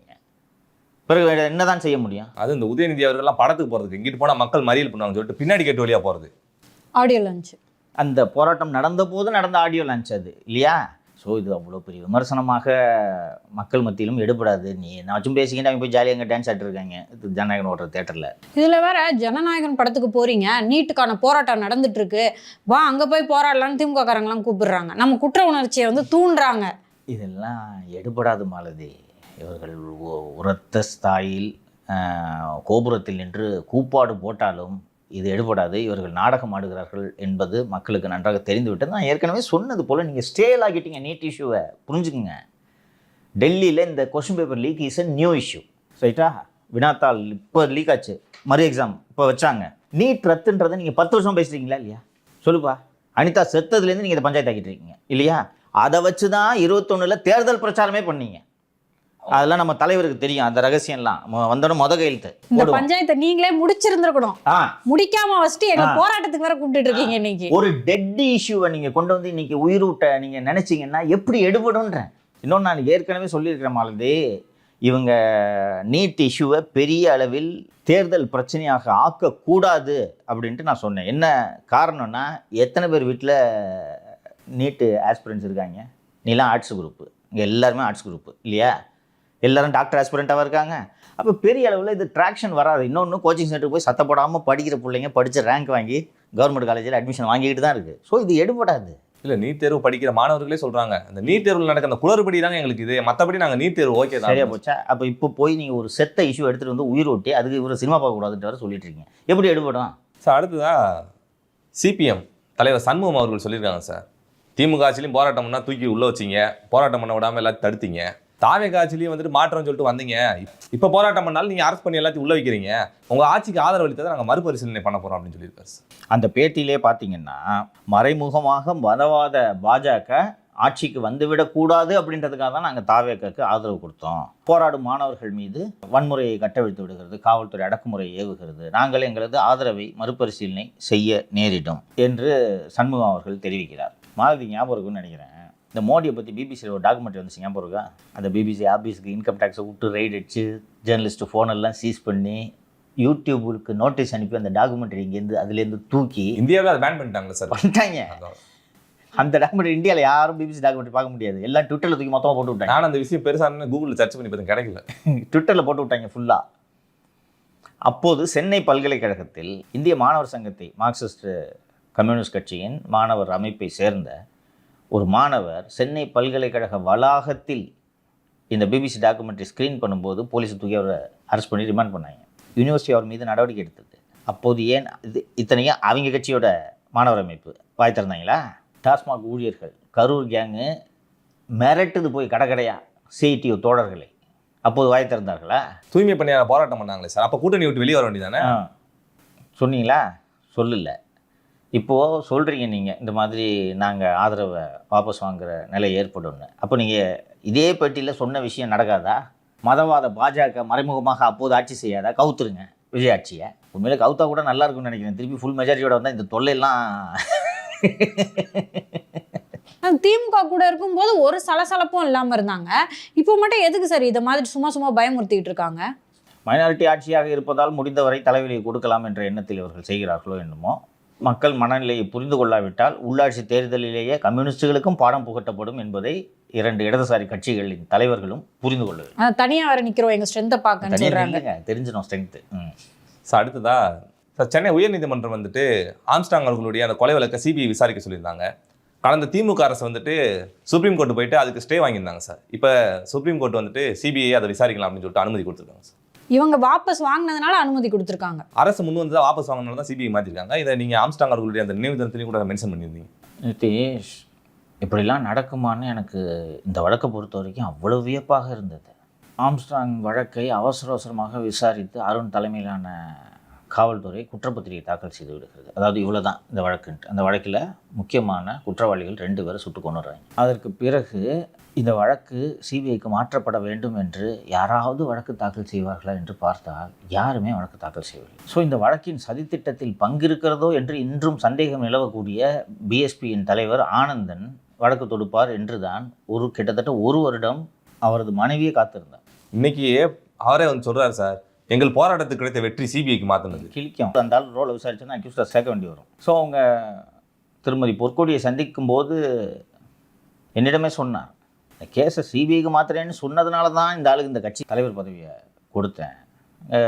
பிஎஸ்பியின் அகில இந்திய தலைமை நீங்கள் தலைமை பொறுப்பை ஏற்றுக்கொள்ளுங்கள் என்று சொன்னபோது கூட நான் வழக்கறிஞர், நான் உச்சநீதிமன்றத்தில் போய் வாதாடி அது நான் சிபிஐக்கு மாற்றிடுறேன் என்று சொன்னதுனால தான் அந்த பதவியை கொடுத்தோம். ஆனால் அதற்கான எந்த முயற்சியும் எடுக்கவில்லை. அப்புறம் பார்த்தா அவரது ஆம்ஸ்டாங்கோட சகோதரர் திரு கீனோஸ் அவர்களை வைத்து சென்னை உயர்நீதிமன்றத்தில் தள்ளுபடி செய்யப்பட வேண்டும் என்பதற்காகவே ஒரு வழக்கு தாக்கல் செய்யப்படுகிறது. சாட் ஜிபிட்டியில் போட்டு படிச்சிங்கன்னா தெரியும், கிரவுண்ட்ஸே இல்லை. ஆனால் மாண்புமிகு நீதிபதி திரு வேல்முருகன் அவர்கள் கேஸ் கட்ட கொண்டு வந்தார். கேஸ் கட்ட கொண்டு வான்னு சொல்லி பார்த்து முழுமையாக படித்து டெஸ்ட் ஐடென்டிஃபிகேஷன் பரேடு கூட நடத்தலை, அடிப்படையான விஷயங்களை கூட இந்த வழக்கில் செய்யவில்லை என்று சிபிஐக்கு மாற்றினார். எனக்கெல்லாம் சந்தோஷம். அப்போது தான் திருமதி பொற்கொடி ஒரு மனு தாக்கல் செய்கிறார். அந்த கேஸை சிபிஐக்கு மாற்றுறதுக்கான ஆர்டர்ஸ் ரிசர்வ் பண்ண சமயத்தில் போய் திருமதி பொற்கொடி ஃபைல் பண்ணுறேன். நான் அதுக்கு முன்பே சொன்னேன், சீக்கிரம் ஃபைல் பண்ணுங்கள், இதில் ஆர்டர்ஸ் ஒருவேளை டிஸ்மிஸ் ஆகிடுச்சுன்னா முடிஞ்சு போச்சு. நீங்கள் சுப்ரீம் கோர்ட்டுக்கு நீங்கள் அப்பீல் எடுத்துகிட்டு போக முடியாது, அவங்க தான் போக முடியும். ஒருவேளை இது இங்கே மெட்ராஸ் ஹைகோர்ட்டில் டிஸ்மிஸ் ஆச்சுன்னா சுப்ரீம் கோர்ட்டில் போய் டிஸ்மிஸ் வாங்கிட்டு வந்து விட்டுருவாங்க, அதோட முடிஞ்சு போய்டும் அப்படின்ட்டு நான் சொன்னேன். அவங்க இன்னமும் ரொம்ப தாமதப்படுத்திட்டு இருந்தாங்க. அதற்கு பிறகு ஆர்டர்ஸ் ரிசர்வ் ஆன சமயத்தில் திருமதி பொற்கொடி ஃபைல் பண்ணுறாங்க. ஏற்கனவே ஒரு ஜட்ஜு விசாரித்து ஆர்டர்ஸ் ரிசர்வ் பண்ணிட்டார். இப்போ நான் இதை புதுசாக விசாரிக்க முடியாதுன்னு அந்த நீதிபதி அந்த வழக்கோடு இதை இணைத்தார். ரொம்ப ஃபார்ச்சுனேட்டாக ஜஸ்டிஸ் வேல்முருகன் வந்து இதில் அழகாக ஒரு ஜட்ஜ்மெண்ட் எழுதினாரா. அதை எதிர்த்து உச்சநீதிமன்றம் சென்றார்கள். உச்சநீதிமன்றத்தில் இது வழக்கு விசாரணைக்கு வரும்போது சார்ஜ் ஷீட்டை ஸ்டே பண்ணிட்டாங்க. சார்ஜ் ஷீட்டையும் ஸ்டே பண்ணிவிட்டு உச்சநீதிமன்றத்தில் இந்த வழக்கு விசாரணைக்கு வரும்போது தமிழக அரசு பல கோடி ரூபாய் செலவு செய்து இதற்கு அப்பீலுக்கு மேல்முறையீட்டுக்கு செல்கிறார்கள். மேல்முறையீட்டுக்கு செல்லும்போது உச்சநீதிமன்றம் தடை விதிக்க மறுக்கிறது. இந்த கரூர் வழக்கு சிபிஐக்கு மாற்றிய அதே தினத்தில் தான் இந்த வழக்கு அதே அமர்வின் முன்பு விசாரணைக்கு வருகிறது. ஸ்டேலாம் கொடுக்க முடியாதுன்ட்டாங்க. எனக்கு சந்தோஷம். ஸ்டேயும் கொடுக்க மாட்டேன்ட்டாங்க. விசாரணை இனிமேல் நல்லபடியாக நடக்கணும்னு நினச்சா சிபிஐ 2 லெட்டர் எழுதிடுச்சு. கோர்ட் ஆர்டர் போட்டிருக்கு, கேஸ் பண்டில்ஸ் எங்கிட்ட கொடுக்கவே இல்லை தம்பி. என்ன தைரியம்னு தெரியல எனக்கு. உங்களுக்கு சுப்ரீம் கோர்ட் ஸ்டே பண்ணல, மெட்ராஸ் ஹைகோர்ட்டோட ஆர்டரை நீங்கள் இம்ப்ளிமெண்ட் பண்ணி ஆகணும், கொடுக்கலையா? அதற்கு பிறகு அதே அமர்வு என்று தான் நினைக்கிறேன், அதே அமர்வு முன்பு மீண்டும் விசாரணைக்கு வருது, ஸ்டே பண்ணிட்டாங்க. அப்போது திருமதி பொற்கொடி அவர்களின் சார்பில் ஓய்வு பெற்ற நீதிபதியும் மூத்த வழக்கறிஞருமான திருமதி பசந்த் என்பவர் சண்டையிடுகிறார். அப்போது நீதிமன்றம் அதெல்லாம் ஸ்டேலாம் அகேட் பண்ண முடியாதுங்க, ஃபஸ்ட்டு உங்களை பார்ட்டியாகவே சேர்க்க முடியாதுன்ட்டாங்க. இது என்ன தான் நடக்குது இந்த வழக்கில்ன்ட்டு ஒன்றும் புரியவில்லை. பிறகு பார்த்தால் புதிய அரசு பதவியேற்றதும் அழகாக போய் நாங்கள் விட்ரா பண்ணுறோம், விட்ராலுக்கு ஒரு பெட்டிஷனை ஃபைல் பண்ணிட்டாங்க.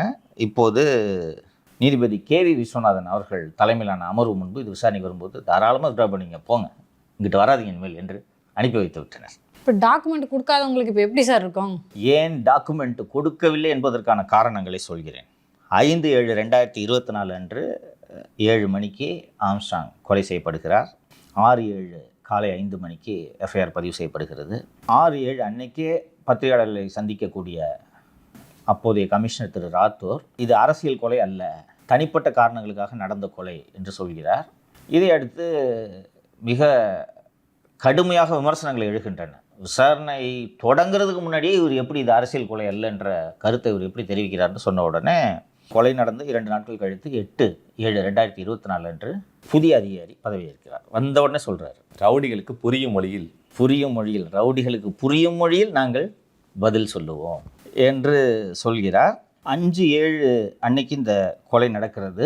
அன்று இரவே 8 பேர் போய் சரண்டர் ஆகிடுறாங்க அண்ணா நகர் போலீஸ் ஸ்டேஷனில். அதில் திருவேங்கடமும் அடக்கம். 6/7 அன்னைக்கே செம்பியம் காவல் நிலையத்தில் தான் இந்த வழக்குக்கான எஃப்ஐஆர் பதிவு செய்யப்படுகிறது. அன்னைக்கே அரெஸ்டான திருவேங்கடம் கன்ஃபெஷன் கொடுக்குறார், ஒப்புதல் வாக்குமூலம்.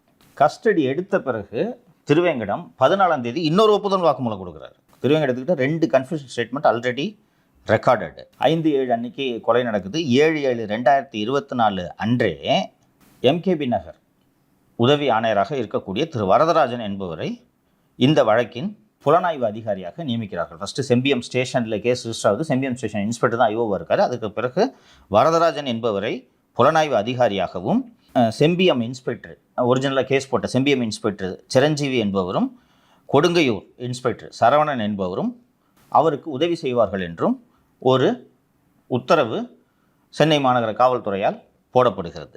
அதற்கு பிறகு இந்த ஆம்ஸ்ட்ராங் கொலை வழக்கில் சம்பந்தப்பட்ட அத்தனை குற்றவாளிகளையும் கஸ்டடி எடுப்பதற்கு நீதிமன்றத்தில் இந்த வழக்கின் புலனாய்வு அதிகாரியான திரு வரதராஜன் அவர்கள் ஒரு மனுவை தாக்கல் செய்கிறார். அந்த கோர்ட்டில் மேஜிஸ்ட்ரேட்டுக்கிட்ட ஃபைல் பண்ணுற பெட்டிஷனில் அந்த வரதராஜன் என்ன சொல்கிறாரு, பாக்ஸில் ஏறி ஸ்வோன் ஸ்டேட்மெண்ட் கொடுப்பாங்க. அதில் என்ன சொல்கிறாருன்னா, வரதராஜன் ஆகிய நான் புலன் விசாரணை அதிகாரியாக நியமிக்கப்பட்டு இவ்வழக்கை எனது விசாரணைக்கு எடுத்துக்கொண்டேன். இவ்வழக்கினை முழுமையாக புலன் விசாரணை செய்து மறு ஒப்புதல் பெற வேண்டிய உள்ளதாலும் இச்சம்பவத்தில் வேறு யாரேனும் நபர்கள் மறைமுகமாகவும் நேரடியாகவும் பங்கு பெற மற்றும் உதவி செய்த விவரங்கள் அறியவும், இக்கொலை சம்பவத்தை அரங்கேற்றுவதற்காக எதிரிகள் தற்காலிகமாக வாடகை எடுத்து தங்கிய வீட்டின் விபரம், அவ்வீட்டை வாடகை எடுப்பதற்கு உதவிய நபர்கள் உள்ளிட்ட இந்த விஷயங்கள் எல்லாம் கண்டுபிடிக்கிறதுக்காக நாங்கள் அவங்களெல்லாம் கஸ்டடி எடுக்கணும்.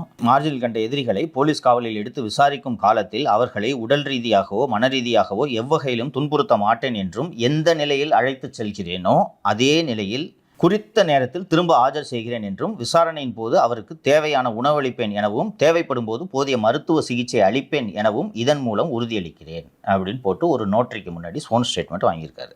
இன்று 11/7/2024 மாலை 3 மணி முதல் 16/7/2024 மாலை 2:59 மணி வரை காவல்துறையினர் பொறுப்பில் விசாரணைக்காக ஒப்படைத்து உத்தரவிடப்படுகிறது. விசாரணை காலத்தில் மனுதாரர் எதிரிகளை எவ்வித துன்புறுத்தலுமின்றி தற்போது பூந்தமல்லி தனிக்கிளை சிறையிலிருந்து அழைத்து செல்லும் அதே நல்ல உடல்நிலை மற்றும் மனநிலையுடன் பாதுகாப்பாக வைத்து விசாரணையை முடித்து 16/7/2024 அன்று மாலை 2:59 மணிக்கு மீண்டும் பூந்தமல்லி சிறையில் அடைக்கணும்னு உத்தரவிடப்படுகிறதுன்னு சொல்லிட்டு தயாளன்னு சொல்லிட்டு 5th மெட்ரோபாலிட்டன் மேஜிஸ்ட்ரேட்டு உத்தரவு போடுகிறார். 11th வரதராஜன் ஸ்வோன் ஸ்டேட்மெண்ட் கொடுத்து கஸ்டடி எடுக்கிறாரு. அவர் அந்த ஸ்வோன் ஸ்டேட்மெண்ட்டில் வரதராஜன் என்னென்ன சொல்கிறாருன்றதை ப்ரீஃபாக படித்தேன் நான். இந்த வழக்கில் நான் இவ்வளோ இன்வெஸ்டிகேஷன் பண்ணணும், அவ்வளோ இன்வெஸ்டிகேஷன் பண்ணணும், 11/7 அன்னைக்கு இது மாதிரி எனக்கு நான் இந்த கஸ்டடி எடுக்கணும், இந்த டீட்டெயில்ஸ்லாம் வேணும்னு சொல்கிறாரு. 12/7 மொதல் நாள் இந்த மாதிரி நான் இந்த வழக்கில் புலன் விசாரணை அதிகாரியாக நியமிக்கப்பட்டிருக்கிறேன், முக்கியமான விவரங்களையெல்லாம் சேகரிக்கிறதுனால நான் இந்த அக்யூஸ்டை கஸ்டடி எடுக்கணும்னு சொல்கிற அந்த வரதராஜன் மறுநாள் மெடிக்கல் லீவில் போகிறார். வரதராஜன் மெடிக்கல் லீவில் போன உடனே வரதராஜனுக்கு பதிலாக கோயம்பேடு ரேஞ்சோட உதவி ஆணையர் சரவணன் என்பவர் இந்த வழக்கில் புலனாய்வு அதிகாரியாக நியமிக்கப்படுகிறார். இந்த இடத்துல தான் சந்தேகங்கள் எல்லாம் எழும்புகிறது. நாள் போய் இவ்வளோ தூரம் ஃபோன் ஸ்டேட்மெண்ட் கொடுத்து அக்யூஸ்டை கஸ்டடியில் எடுக்கிற ஒரு அசிஸ்டன்ட் கமிஷனர் மறுநாளே எதுக்கு லீவில் போகிறாரு? அவர் மறுநாள் லீவ் லெட்டர் எழுதி கொடுக்குறாரு. அதுக்கு அடுத்த நாள் இன்வெஸ்டிகேஷனை வேற ஒருத்தர்கிட்ட ட்ரான்ஸ்ஃபர் பண்ணுறாங்க. 11/7 கஸ்டடி எடுக்கிறாங்களா, 12/7 மெடிக்கல் லீவுகளில் வரதராஜன் ஏசி போய்ட்றாரு. 13/7 தான் ஐஓ மாற்றுறாங்க. 12/7 கஸ்டடி எடுத்த மறுநாள் அப்போது மேற்கு மண்டல இணை ஆணையராக இருந்த டாக்டர் விஜயகுமார் ஐபிஎஸ் என்பவர் ஒரு உத்தரவை பிறப்பிக்கிறார். 5 காவல் ஆய்வாளர்கள் புதிதாக இந்த வழக்கில் உதவி புலனாய்வு அதிகாரிகளாக நியமிக்கப்படுகிறார்கள். அவர்களில் யார் யார் என்னென்ன வேலை செய்யணுன்றதை அந்த ப்ரொசீடிங்ஸ்லேயே போட்டுறாரு. ஸோ மொத்தம் 11 பேரை கஸ்டடியில் எடுத்திருக்கோம். அதனால் பொன்னை பாலு சந்தோஷை வந்து ராஜேஷ்ன்ற இன்ஸ்பெக்டர் விசாரிப்பார், ராமு திருவேங்கடத்தை சரவணன்ற இன்ஸ்பெக்டர் விசாரிப்பார், கோகுல் விஜய் மணிவண்ணன் சிவசக்தி ஆகியோரை புகார் என்ற இன்ஸ்பெக்டர் விசாரிப்பார், அருள் செல்வராஜ் ஆகியோரை பூபதி ராஜேந்திர விசாரிப்பாருன்னு ஒரு ப்ரொசீடிங்ஸ் போட்டுட்டு அதில் இன்னும் இந்த வழக்கில் என்னென்ன செய்ய வேண்டும்ன்றதெல்லாம் அவர் தெளிவாக அதில் எழுதிடுறாரு. இந்த வண்டியை சீஸ் பண்ணணும், சிடிஆர் வாங்கணும், வழக்கில் இந்த நாட்டு வெடிகுண்டுலாம் எங்கே தயார் செய்யப்பட்டது, அண்டு ஜிபேயில் யார் யாருக்கெல்லாம் பணம் கொடுத்துருக்கு இந்த டீட்டெயிலை கலெக்ட் பண்ணணும், இது எல்லாத்தையும் போட்டுறாங்க. இதில் எந்த இடத்திலும் துப்பாக்கியை பறிமுதல் செய்ய வேண்டும்னு எங்கேயுமே வரல. ஏன்னா இந்த கொலையில் துப்பாக்கி பயன்படுத்தப்படவே இல்லை. உள்ளபடியே இவர்களிடம் துப்பாக்கி இருந்திருந்தால் ஆம்ஸ்ட்ராங் போன்ற ஒரு பெரிய நபரை கொலை செய்யறதுக்கு போகும்போது கண்டிப்பாக கன் எடுத்துகிட்டு போயிருப்பாங்க. கரெக்டாக இன்னொன்று அருவா எடுத்து வெட்டுறதை காட்டி கண்ணடி சுடுறது ரொம்ப ஈஸி. ஸோ மாதவரம் காவல் நிலையத்தில் 14/7/2024 அன்று காலையில் ஒரு எஃப்ஐஆர் பதிவு செய்யப்படுகிறது.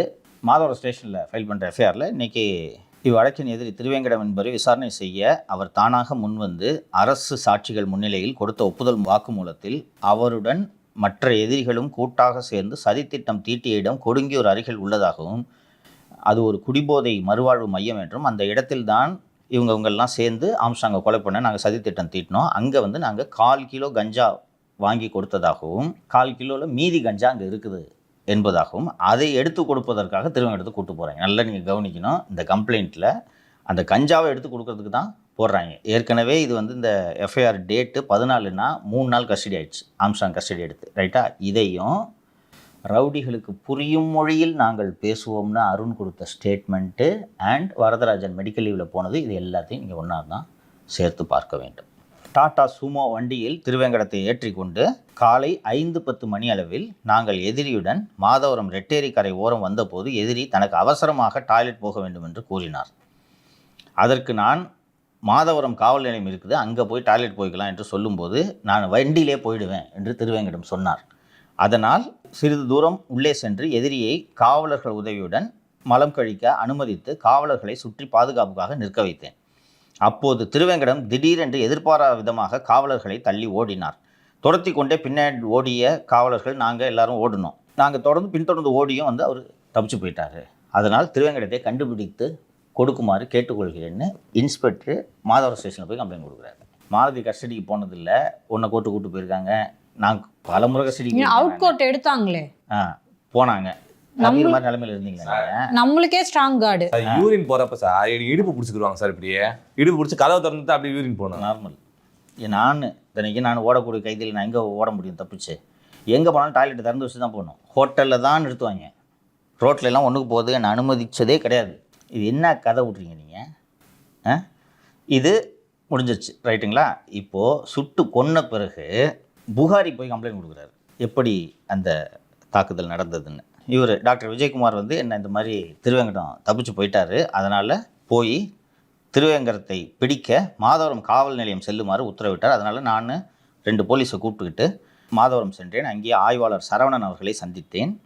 சரவணன் எதிரி திருவேங்கடம் கொடுத்த வாக்குமூலத்தின் அடிப்படையில் வழக்கில் சம்பந்தப்பட்ட சொத்துக்களை கைப்பற்ற எதிரியுடன் உரிய பாதுகாப்பு காவலர்களுடன் மணலி செல்லும் வழியில் எதிரி இயற்கை உபாதை கழிக்க வேண்டும் என்று கூறியதன் பேரில் எதிரி வாகனத்திலிருந்து இறங்கும் போது காவலர்களை தள்ளிவிட்டு தப்பி ஓடிவிட்டான். மேலும் எதிரி தன்னுடைய வாக்குமூலத்தில் புழல் ஏரியாவில் வெடிகுண்டு பயிற்சி செய்துள்ளதாகவும் அவன் ஆயுதங்களை மறைத்து வைக்கும் பழக்கம் உள்ளதாகவும் தெரிவித்ததாக என்னிடம் கூறி மாதவரம் காவல் நிலையத்தில் வழக்கு பதிவு செய்திருப்பதாக தெரிவித்தார். இந்த வெடிகுண்டு பயிற்சி செய்யறான்னு போடுறாங்களே, இது வரைக்கும் எங்கே வந்துச்சு?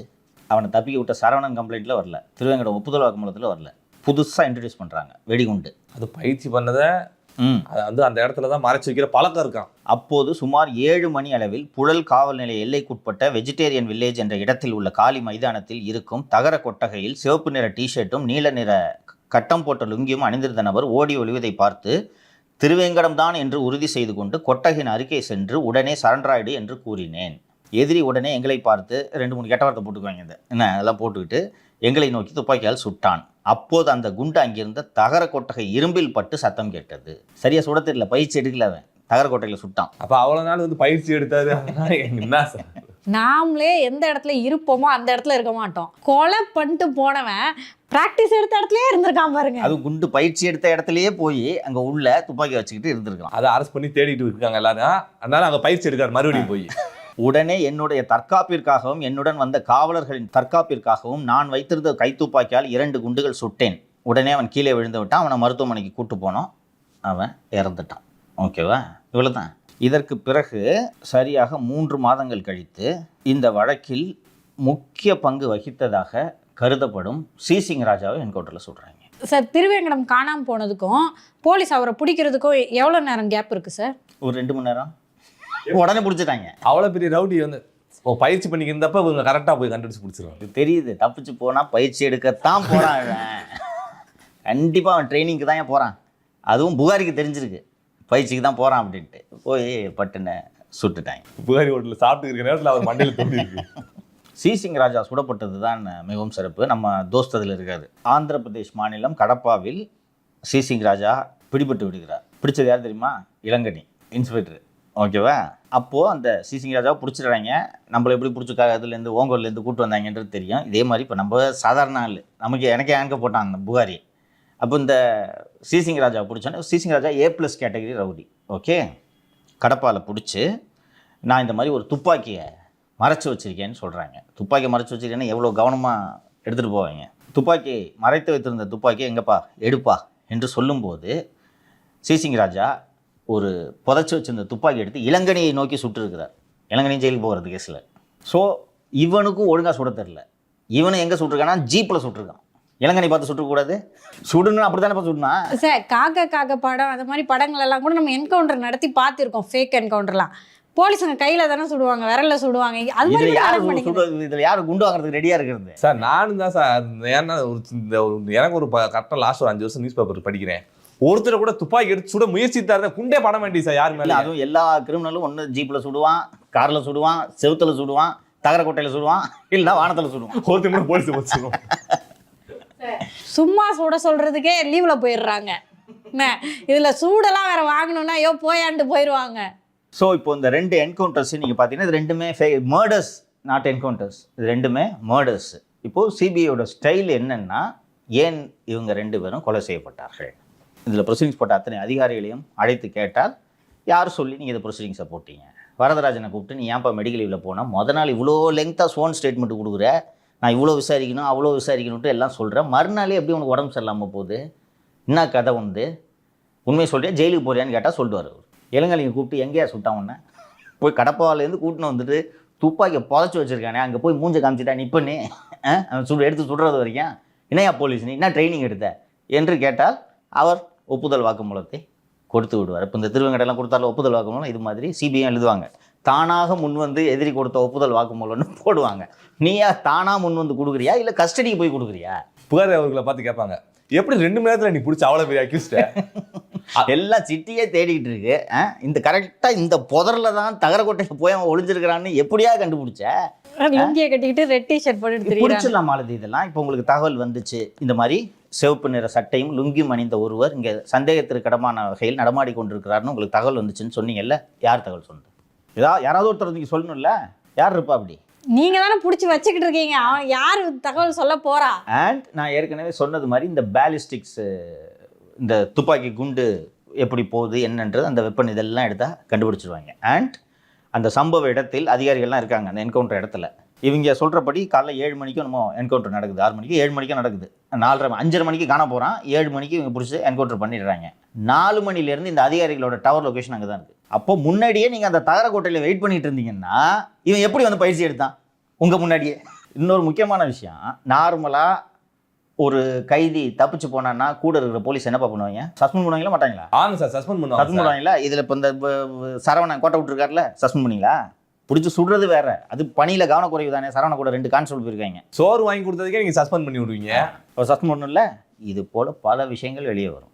இதோடு சேர்த்து காக்காத்தோப்பு பாலாஜியின் என்கவுண்டரையும் சேர்த்து விசாரிக்க வேண்டும் என்று மனு கொடுக்க இப்போதே வழக்கறிஞர்கள் தயாராகி கொண்டிருக்கிறார்கள். சிபிஐக்கு மனு கொடுக்குது. இது சுற்றி சுற்றி உண்மை வெளியில் வந்துடும் பார்த்தீங்களா? இப்போ இனிமேல் எப்படி தடுப்பீங்க? நம்ம சும்மா இன்வெஸ்டிகேஷன் பண்ணுறதுக்கு நமக்கே எப்படி இருக்குது? சிபிஐ வந்து மீண்டும் மீண்டும் நான் சொல்கிறேன், CBI is a professional agency. தரவாக பண்ணுவாங்க. அதனால் ஒருத்தர் பாக்கி இல்லாமல் உள்ளே போயிடுவாங்க. இப்போ இவரை சஸ்பெண்ட் பண்ணியிருக்க வேண்டியது திரு அருண், அப்போ சிஓபியா இருந்தவர். ஆமாம், ஏன் பண்ணலன்னு கூப்பிட்டு கேட்பாங்கல்ல. இவங்க இந்த ப்ரொசீடிங்ஸ் போட்ட ஆஃபீஸர்ஸ் மற்ற இன்ஸ்பெக்டர்ஸ் எல்லாருமே கன்ஃபெஷன் கொடுத்துருவாங்க. சார் எனக்கு மேலேருந்து வந்துச்சு உத்தரவு, யாருங்க சொன்னார்? ஜேசி சொன்னார். ஜேசியை கூப்பிட்டு விஜயகுமார் பிடிச்சி உழுக்குன்னா சொல்ல போகிறாரு. ஸோ அடுத்ததான் எப்படி நம்ம அரசியல் சுவாரஸ்யமான ஒன்று உழுக்கு தொலைவாளி யாருன்னு கண்டுபிடிக்கிறது. அதை நான் படிச்சிருந்தேன் சார். போர்ட் மாவட்ட மாண்புமிகுக்கும் சமீபத்தில் கட்சி மாறி வந்த அந்த மாவட்ட இலை கட்சியின் விஜயமானவருக்கும் பழைய கணக்கு ஒன்று இடிக்கிறதாம். எடுத்து போர்ட் மாவட்டம்னா என்ன?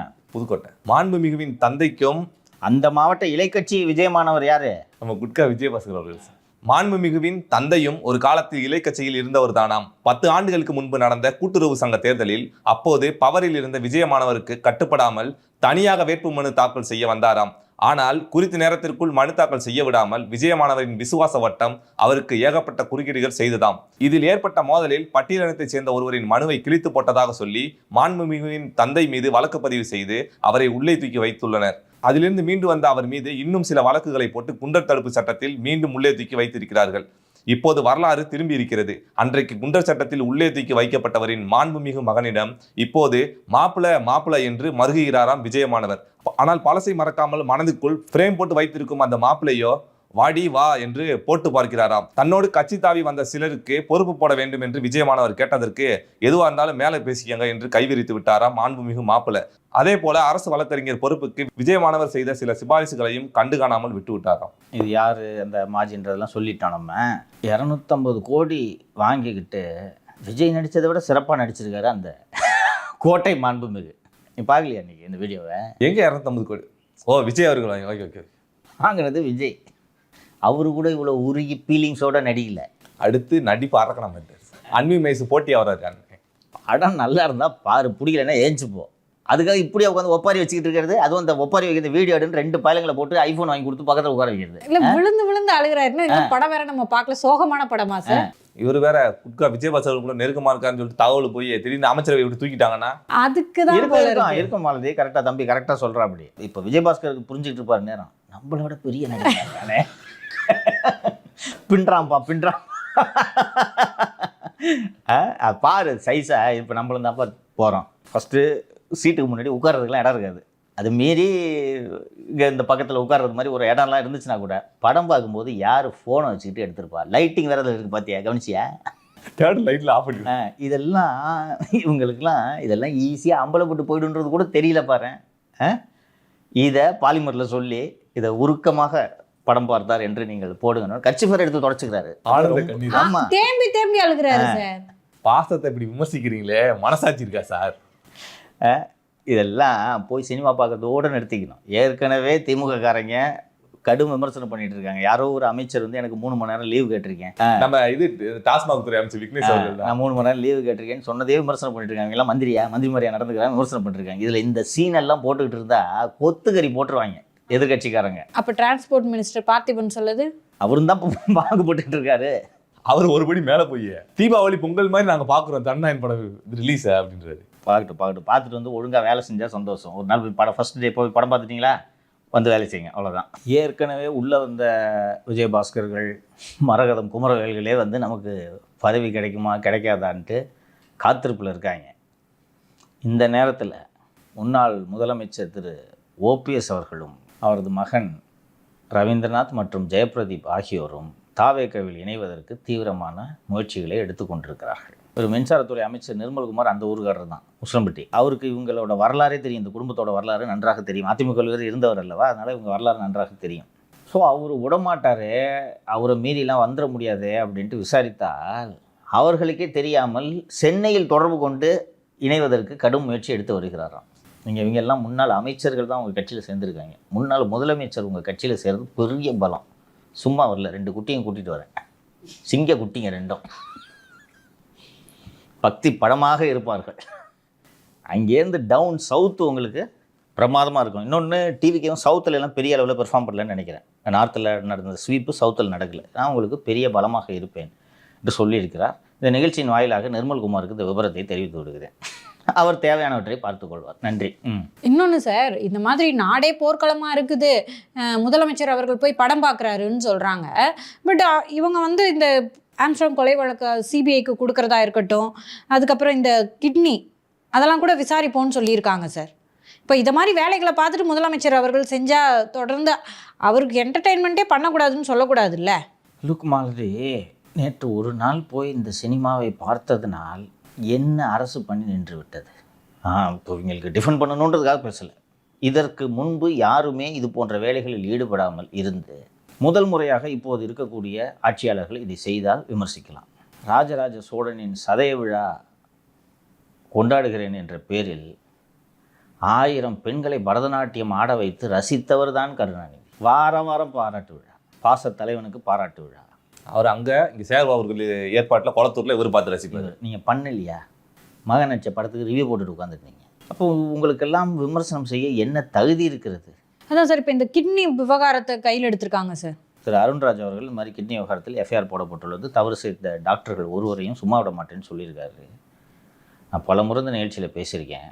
கொலை செய்கிறத விட கொடூர குற்றமாக கிட்னி விவகாரத்தை நான் பார்க்குறேன். ஒரு ஏழை அவங்ககிட்ட வந்து 50,000 2 லட்சம்னு கொடுத்துட்டு 50 லட்ச ரூபா 60 லட்ச ரூபாய்க்கு நீங்கள் கிட்னி வைக்கிறீங்கன்னா எவ்வளோ பெரிய கொடூரம். அதுவும் அந்த கிட்னியை கொடுத்தவங்களுக்கு நம்ம கிட்னி நமக்கு 4 லட்சம் கொடுத்துட்டு 50 லட்ச ரூபாய்க்கு நம்ம கிட்னியை விற்றுருக்காங்கன்றது தெரிஞ்சிச்சுன்னா எப்படி இருக்கும் அவங்களுக்கு? தரிநீர் ஏழைங்க கிட்ட போய் இந்த மாதிரி கிட்னியை தட்டி பொழைச்சி அதில் ரோல்ஸ் ராய்ஸ் கார் வாங்கி ஓட்டுறீங்கன்னா எவ்வளோ யாத்தான் இருக்கும். அதில் எஃப்ஐஆர் கூட போடாமல் ஒரு ஆட்சி இழுத்து கொண்டு இருக்கிறது. இப்போ வந்து வேலையெல்லாம் செய்கிறாங்க. இன்றைக்கி அவங்க சிஎம் நடித்த படம், இப்போ ஒரு அருண்ராஜே இருக்கார், ஒரு ஆஃபீஸரு, நம்ம பர்வேஸ் மாதிரி அவர் போய் அழலாம் முடியாது. அதுக்காக படம் கூட பார்க்காம இருந்தால் நாளைக்கு கேபினெட் மீட்டிங்கில் கேட்பாரா இல்லையா? சொல்லுப்பா, இவங்கெல்லாம் சொல்லுவாங்க, அண்ணன் தலை சூப்பர் தலை, அந்த டான்ஸ் அருமையாக இருந்துச்சுங்க அப்படின்னு சொல்லுவாங்க. இவர் அருண்ராஜ் திருன்னு முடிச்சுட்டு உட்காந்துருந்தானா, சரியில்லை ராஜா, சுகாதாரத்துறை உனக்கு கிடையாது, கிளம்பிட்டாங்கன்னா உனி வேற பாவம், சரி விசுவாசமான ஆள் நடிக்க வேற வச்சேன், நீ படம் கூட பார்க்கணும், உனக்கு ஒரு ரோல் வேற கொடுத்துருக்கேன் நான். ரோல் கொடுத்துட்டு நீ நடிச்சது கூட பார்க்காம நீ உட்காந்துட்டு இருக்கியா? அப்படின்னா உனக்கு முக்கியமான வேலை அந்த துறையில், உனக்கு துறையே இல்லைப்போ அப்படின்னு சொல்லிட்டாருன்னா பார்த்து தான் ஆக வேண்டும். எம்ஜிஆர் மன்ற நிர்வாகிகளாக இருந்தவர்கள் தானே அதிமுகவில் அமைச்சரானார்கள். அதனால் இது பெரிதுபடுத்தக்கூடிய அளவுக்கு குற்றச்சாட்டு கிடையாதுன்னு பார்க்குறேன். வேலை செய்கிறாங்களா அவ்வளோதான். அதுல சார் அந்த முக்கியமாக அந்த கிட்னி திட்ட வாரத்தில் கதிர் அவர்கள் பேசுறாரு, ரோல்ஸ் ராய்ஸ் கார் வாங்கினா ஊரில் இருக்க எல்லா கிட்னி வாங்கணும். எவ்வளோ ஏத்தார்தான் நீ பேசுவ அந்த மாதிரிலாம். அதனால் இது போன்ற ஒரு வழக்கில் உயர்நீதிமன்றம் தலையிட்ட பிறகும் எஃப்ஐஆர் போடுறதுக்கே ஆட்சி மாற்றம் ஏற்பட வேண்டி இருக்கிறது என்றால் எத்தகைய கொடூர ஆட்சி அந்த ஆட்சி. இன்னைக்கு வந்து நீங்கள் இதுக்கு போராட்டம் பண்ணு, அதுக்கு போராட்டம் பண்ணு எங்களுக்கு அட்வைஸ் பண்ணுறீங்க. ஸோ அடுத்ததா கட்டட அனுமதி தொடர்பாக வந்துட்டு ஒரு ஐஏஎஸ் ஆஃபீஸரை சுப்ரீம் கோர்ட் வந்து நேரில் வந்து விளக்கம் கொடுக்கணும் அப்படின்னு சொல்லியிருக்காங்க. அது என்ன சார், எந்த ஆஃபீஸர் சார் அது? திமுக ஆட்சியில் வீட்டு வசதித்துறை செயலராக இருந்த திருமதி காக்கர்லா உஷா என்பவரை உச்சநீதிமன்றம் நேரில் ஆஜராக சொல்லி உத்தரவு போட்டிருக்கிறது. ஒரு லோகநாதன் என்பவர் ஒரு சட்டவிரோத கட்டுமானத்தை கட்டியிருக்கிறார். அதெல்லாம் இடிங்கன்னு சுப்ரீம் கோர்ட்டு உத்தரவு போட்டுருச்சு. ஹைகோர்ட்டும் இடிங்கன்னு உத்தரவு போட்டிருக்கு. ஹைகோர்ட்டு இடிங்கன்னு உத்தரவு போட்ட பிறகு இடிக்க வேண்டாம் என்று வீட்டு வசதித்துறை மற்றும் நகர்ப்புற மேம்பாட்டுத்துறை செயலாளராக அப்போது இருந்த திருமதி காக்கர்லா உஷா உச்சநீதிமன்ற உத்தரவு போட்டிருக்கிறார். அந்த உத்தரவு தொடர்பாக உச்சநீதிமன்றத்தில் அவர் பதில் மனு தாக்கல் செய்யும்போது ஒரு அஃபிடவிட் ஃப்ரேம் பண்ணியிருக்கார். திருமதி காக்கர்லா உஷாவின் அஃபிடவிட்டு அவர் செய்த அந்த கட்டிட உரிமையாளர் செய்த தவறை பற்றி பேசுவதை விட அவருக்கு ஆதரவாக அதிகமாக பேசுகிறது. அந்த கட்டிடத்தை இடிக்க வேண்டும் என்ற அந்த உத்தரவுக்கு எதிராக இவர் தாக்கல் செய்த மனு நீதிமன்றங்களில் தள்ளுபடி செய்யப்பட்ட பிறகும் அதை இடிக்க வேண்டாம் என்று வீட்டு வசதித்துறை செயலர் உத்தரவு போட்டிருக்கிறார். அதனால் இப்படியெல்லாம் ஒரு மனுவை ஒரு அதிகாரி தாக்கல் செய்வாரா என்பதை எங்களால் நினைத்து கூட பார்க்க முடியவில்லை. அதனால் நேரில் திருமதி காக்கர்லா உஷா ஆஜராக வேண்டும் என்று உச்சநீதிமன்றம் உத்தரவு போட்டிருக்கிறது.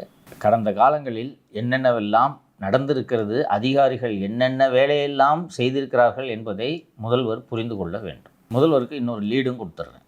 உதயநிதி அவர்கள் டிகிரி பாஸ் பண்ணதற்கும் இந்த அதிகாரிக்கும் தொடர்பு இருக்கிறது.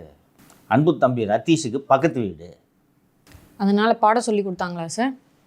இருக்கலாம். இல்லை இவ்வளோதான் இன்ட்டு கொடுக்க முடியும். அவர் தான் பார்த்து அவருக்கு எதுக்கு சார் பாடம் சொல்லிட்டாரு? இவ்வளோதான் இன்ட்டு கொடுக்க முடியும். மீதம் உள்ள விவகாரங்களை ஆராய்ந்து கண்டறிய வேண்டியது முதல்வரின் பொறுப்பு. இதே போல் 2 நாட்களுக்கு முன்பு தினகரன் பல 100 கோடிக்கு சொத்து குவிப்பு, ஐஏஎஸ் அதிகாரியின் மனைவி கம்பெனிக்கு 10 கோடி அபராதம். சென்னையில் ஐஏஎஸ் அதிகாரியாக இருப்பவர் ஒளிமயமான அதிகாரி. எப்போதும் செல்வாக்கான துறைகளில் பணியாற்றியவர் கடந்த 2 மாதமாக டம்மியான பதவியில் பணியாற்றி வருகிறார். இந்த டம்மி பதவியிலும் தனது கைவண்ணத்தை அவர் காட்டி வருவதாக புகார்கள் எழுந்துள்ள நிலையில் அவரை பற்றி வருமான வரித்துறைக்கு ஏராளமான புகார்கள் சென்றுள்ளன. இந்த ஐஏஎஸ் அதிகாரி பாலவாக்கம் அண்ணா தெருவில் கடற்கரையை ஒட்டிய பகுதிகளில் 2017ஆம் ஆண்டு பிப்ரவரி 16ஆம் தேதி 5730 சதுரடி நிலம் வாங்கியுள்ளார். பாலவாக்கம்னா ஈசிஆர். இந்த நிலத்தின் அப்போதைய வழிகாட்டி மதிப்பு மட்டும் 2,86,50,000. உண்மையான சந்தை மதிப்பு 5 கோடி. அவர் வசிக்கும் வீட்டின் பக்கத்தில் நீதிபதி அப்துல் குத்தூஸிற்கு சொந்தமான 2550 சதுரடி நிலத்தை 2024 டிசம்பர் 12ஆம் தேதி அவரது மனைவி பெயரில் 4 கோடிக்கு வாங்கியுள்ளார். இதுவும் கைட்லைன் வேல்யூ ஆன் ரெக்கார்டு. அதற்கு அருகில் ராகவா, நவீன் கிருஷ்ணா என்பவர்களுக்கு சொந்தமான 3699 சதுரடி நிலத்தை வழிகாட்டி மதிப்பின்படி 3 கோடிக்கு வாங்கினார். அந்த 3 இடங்களும் அருகருகே அமைந்துள்ளன. அதன் அருகில் 4000 சதுர அடி நிலம் உள்ளது. இந்த நிலத்தின் மதிப்பு மட்டும் 4 கோடி என்று கூறப்படுகிறது.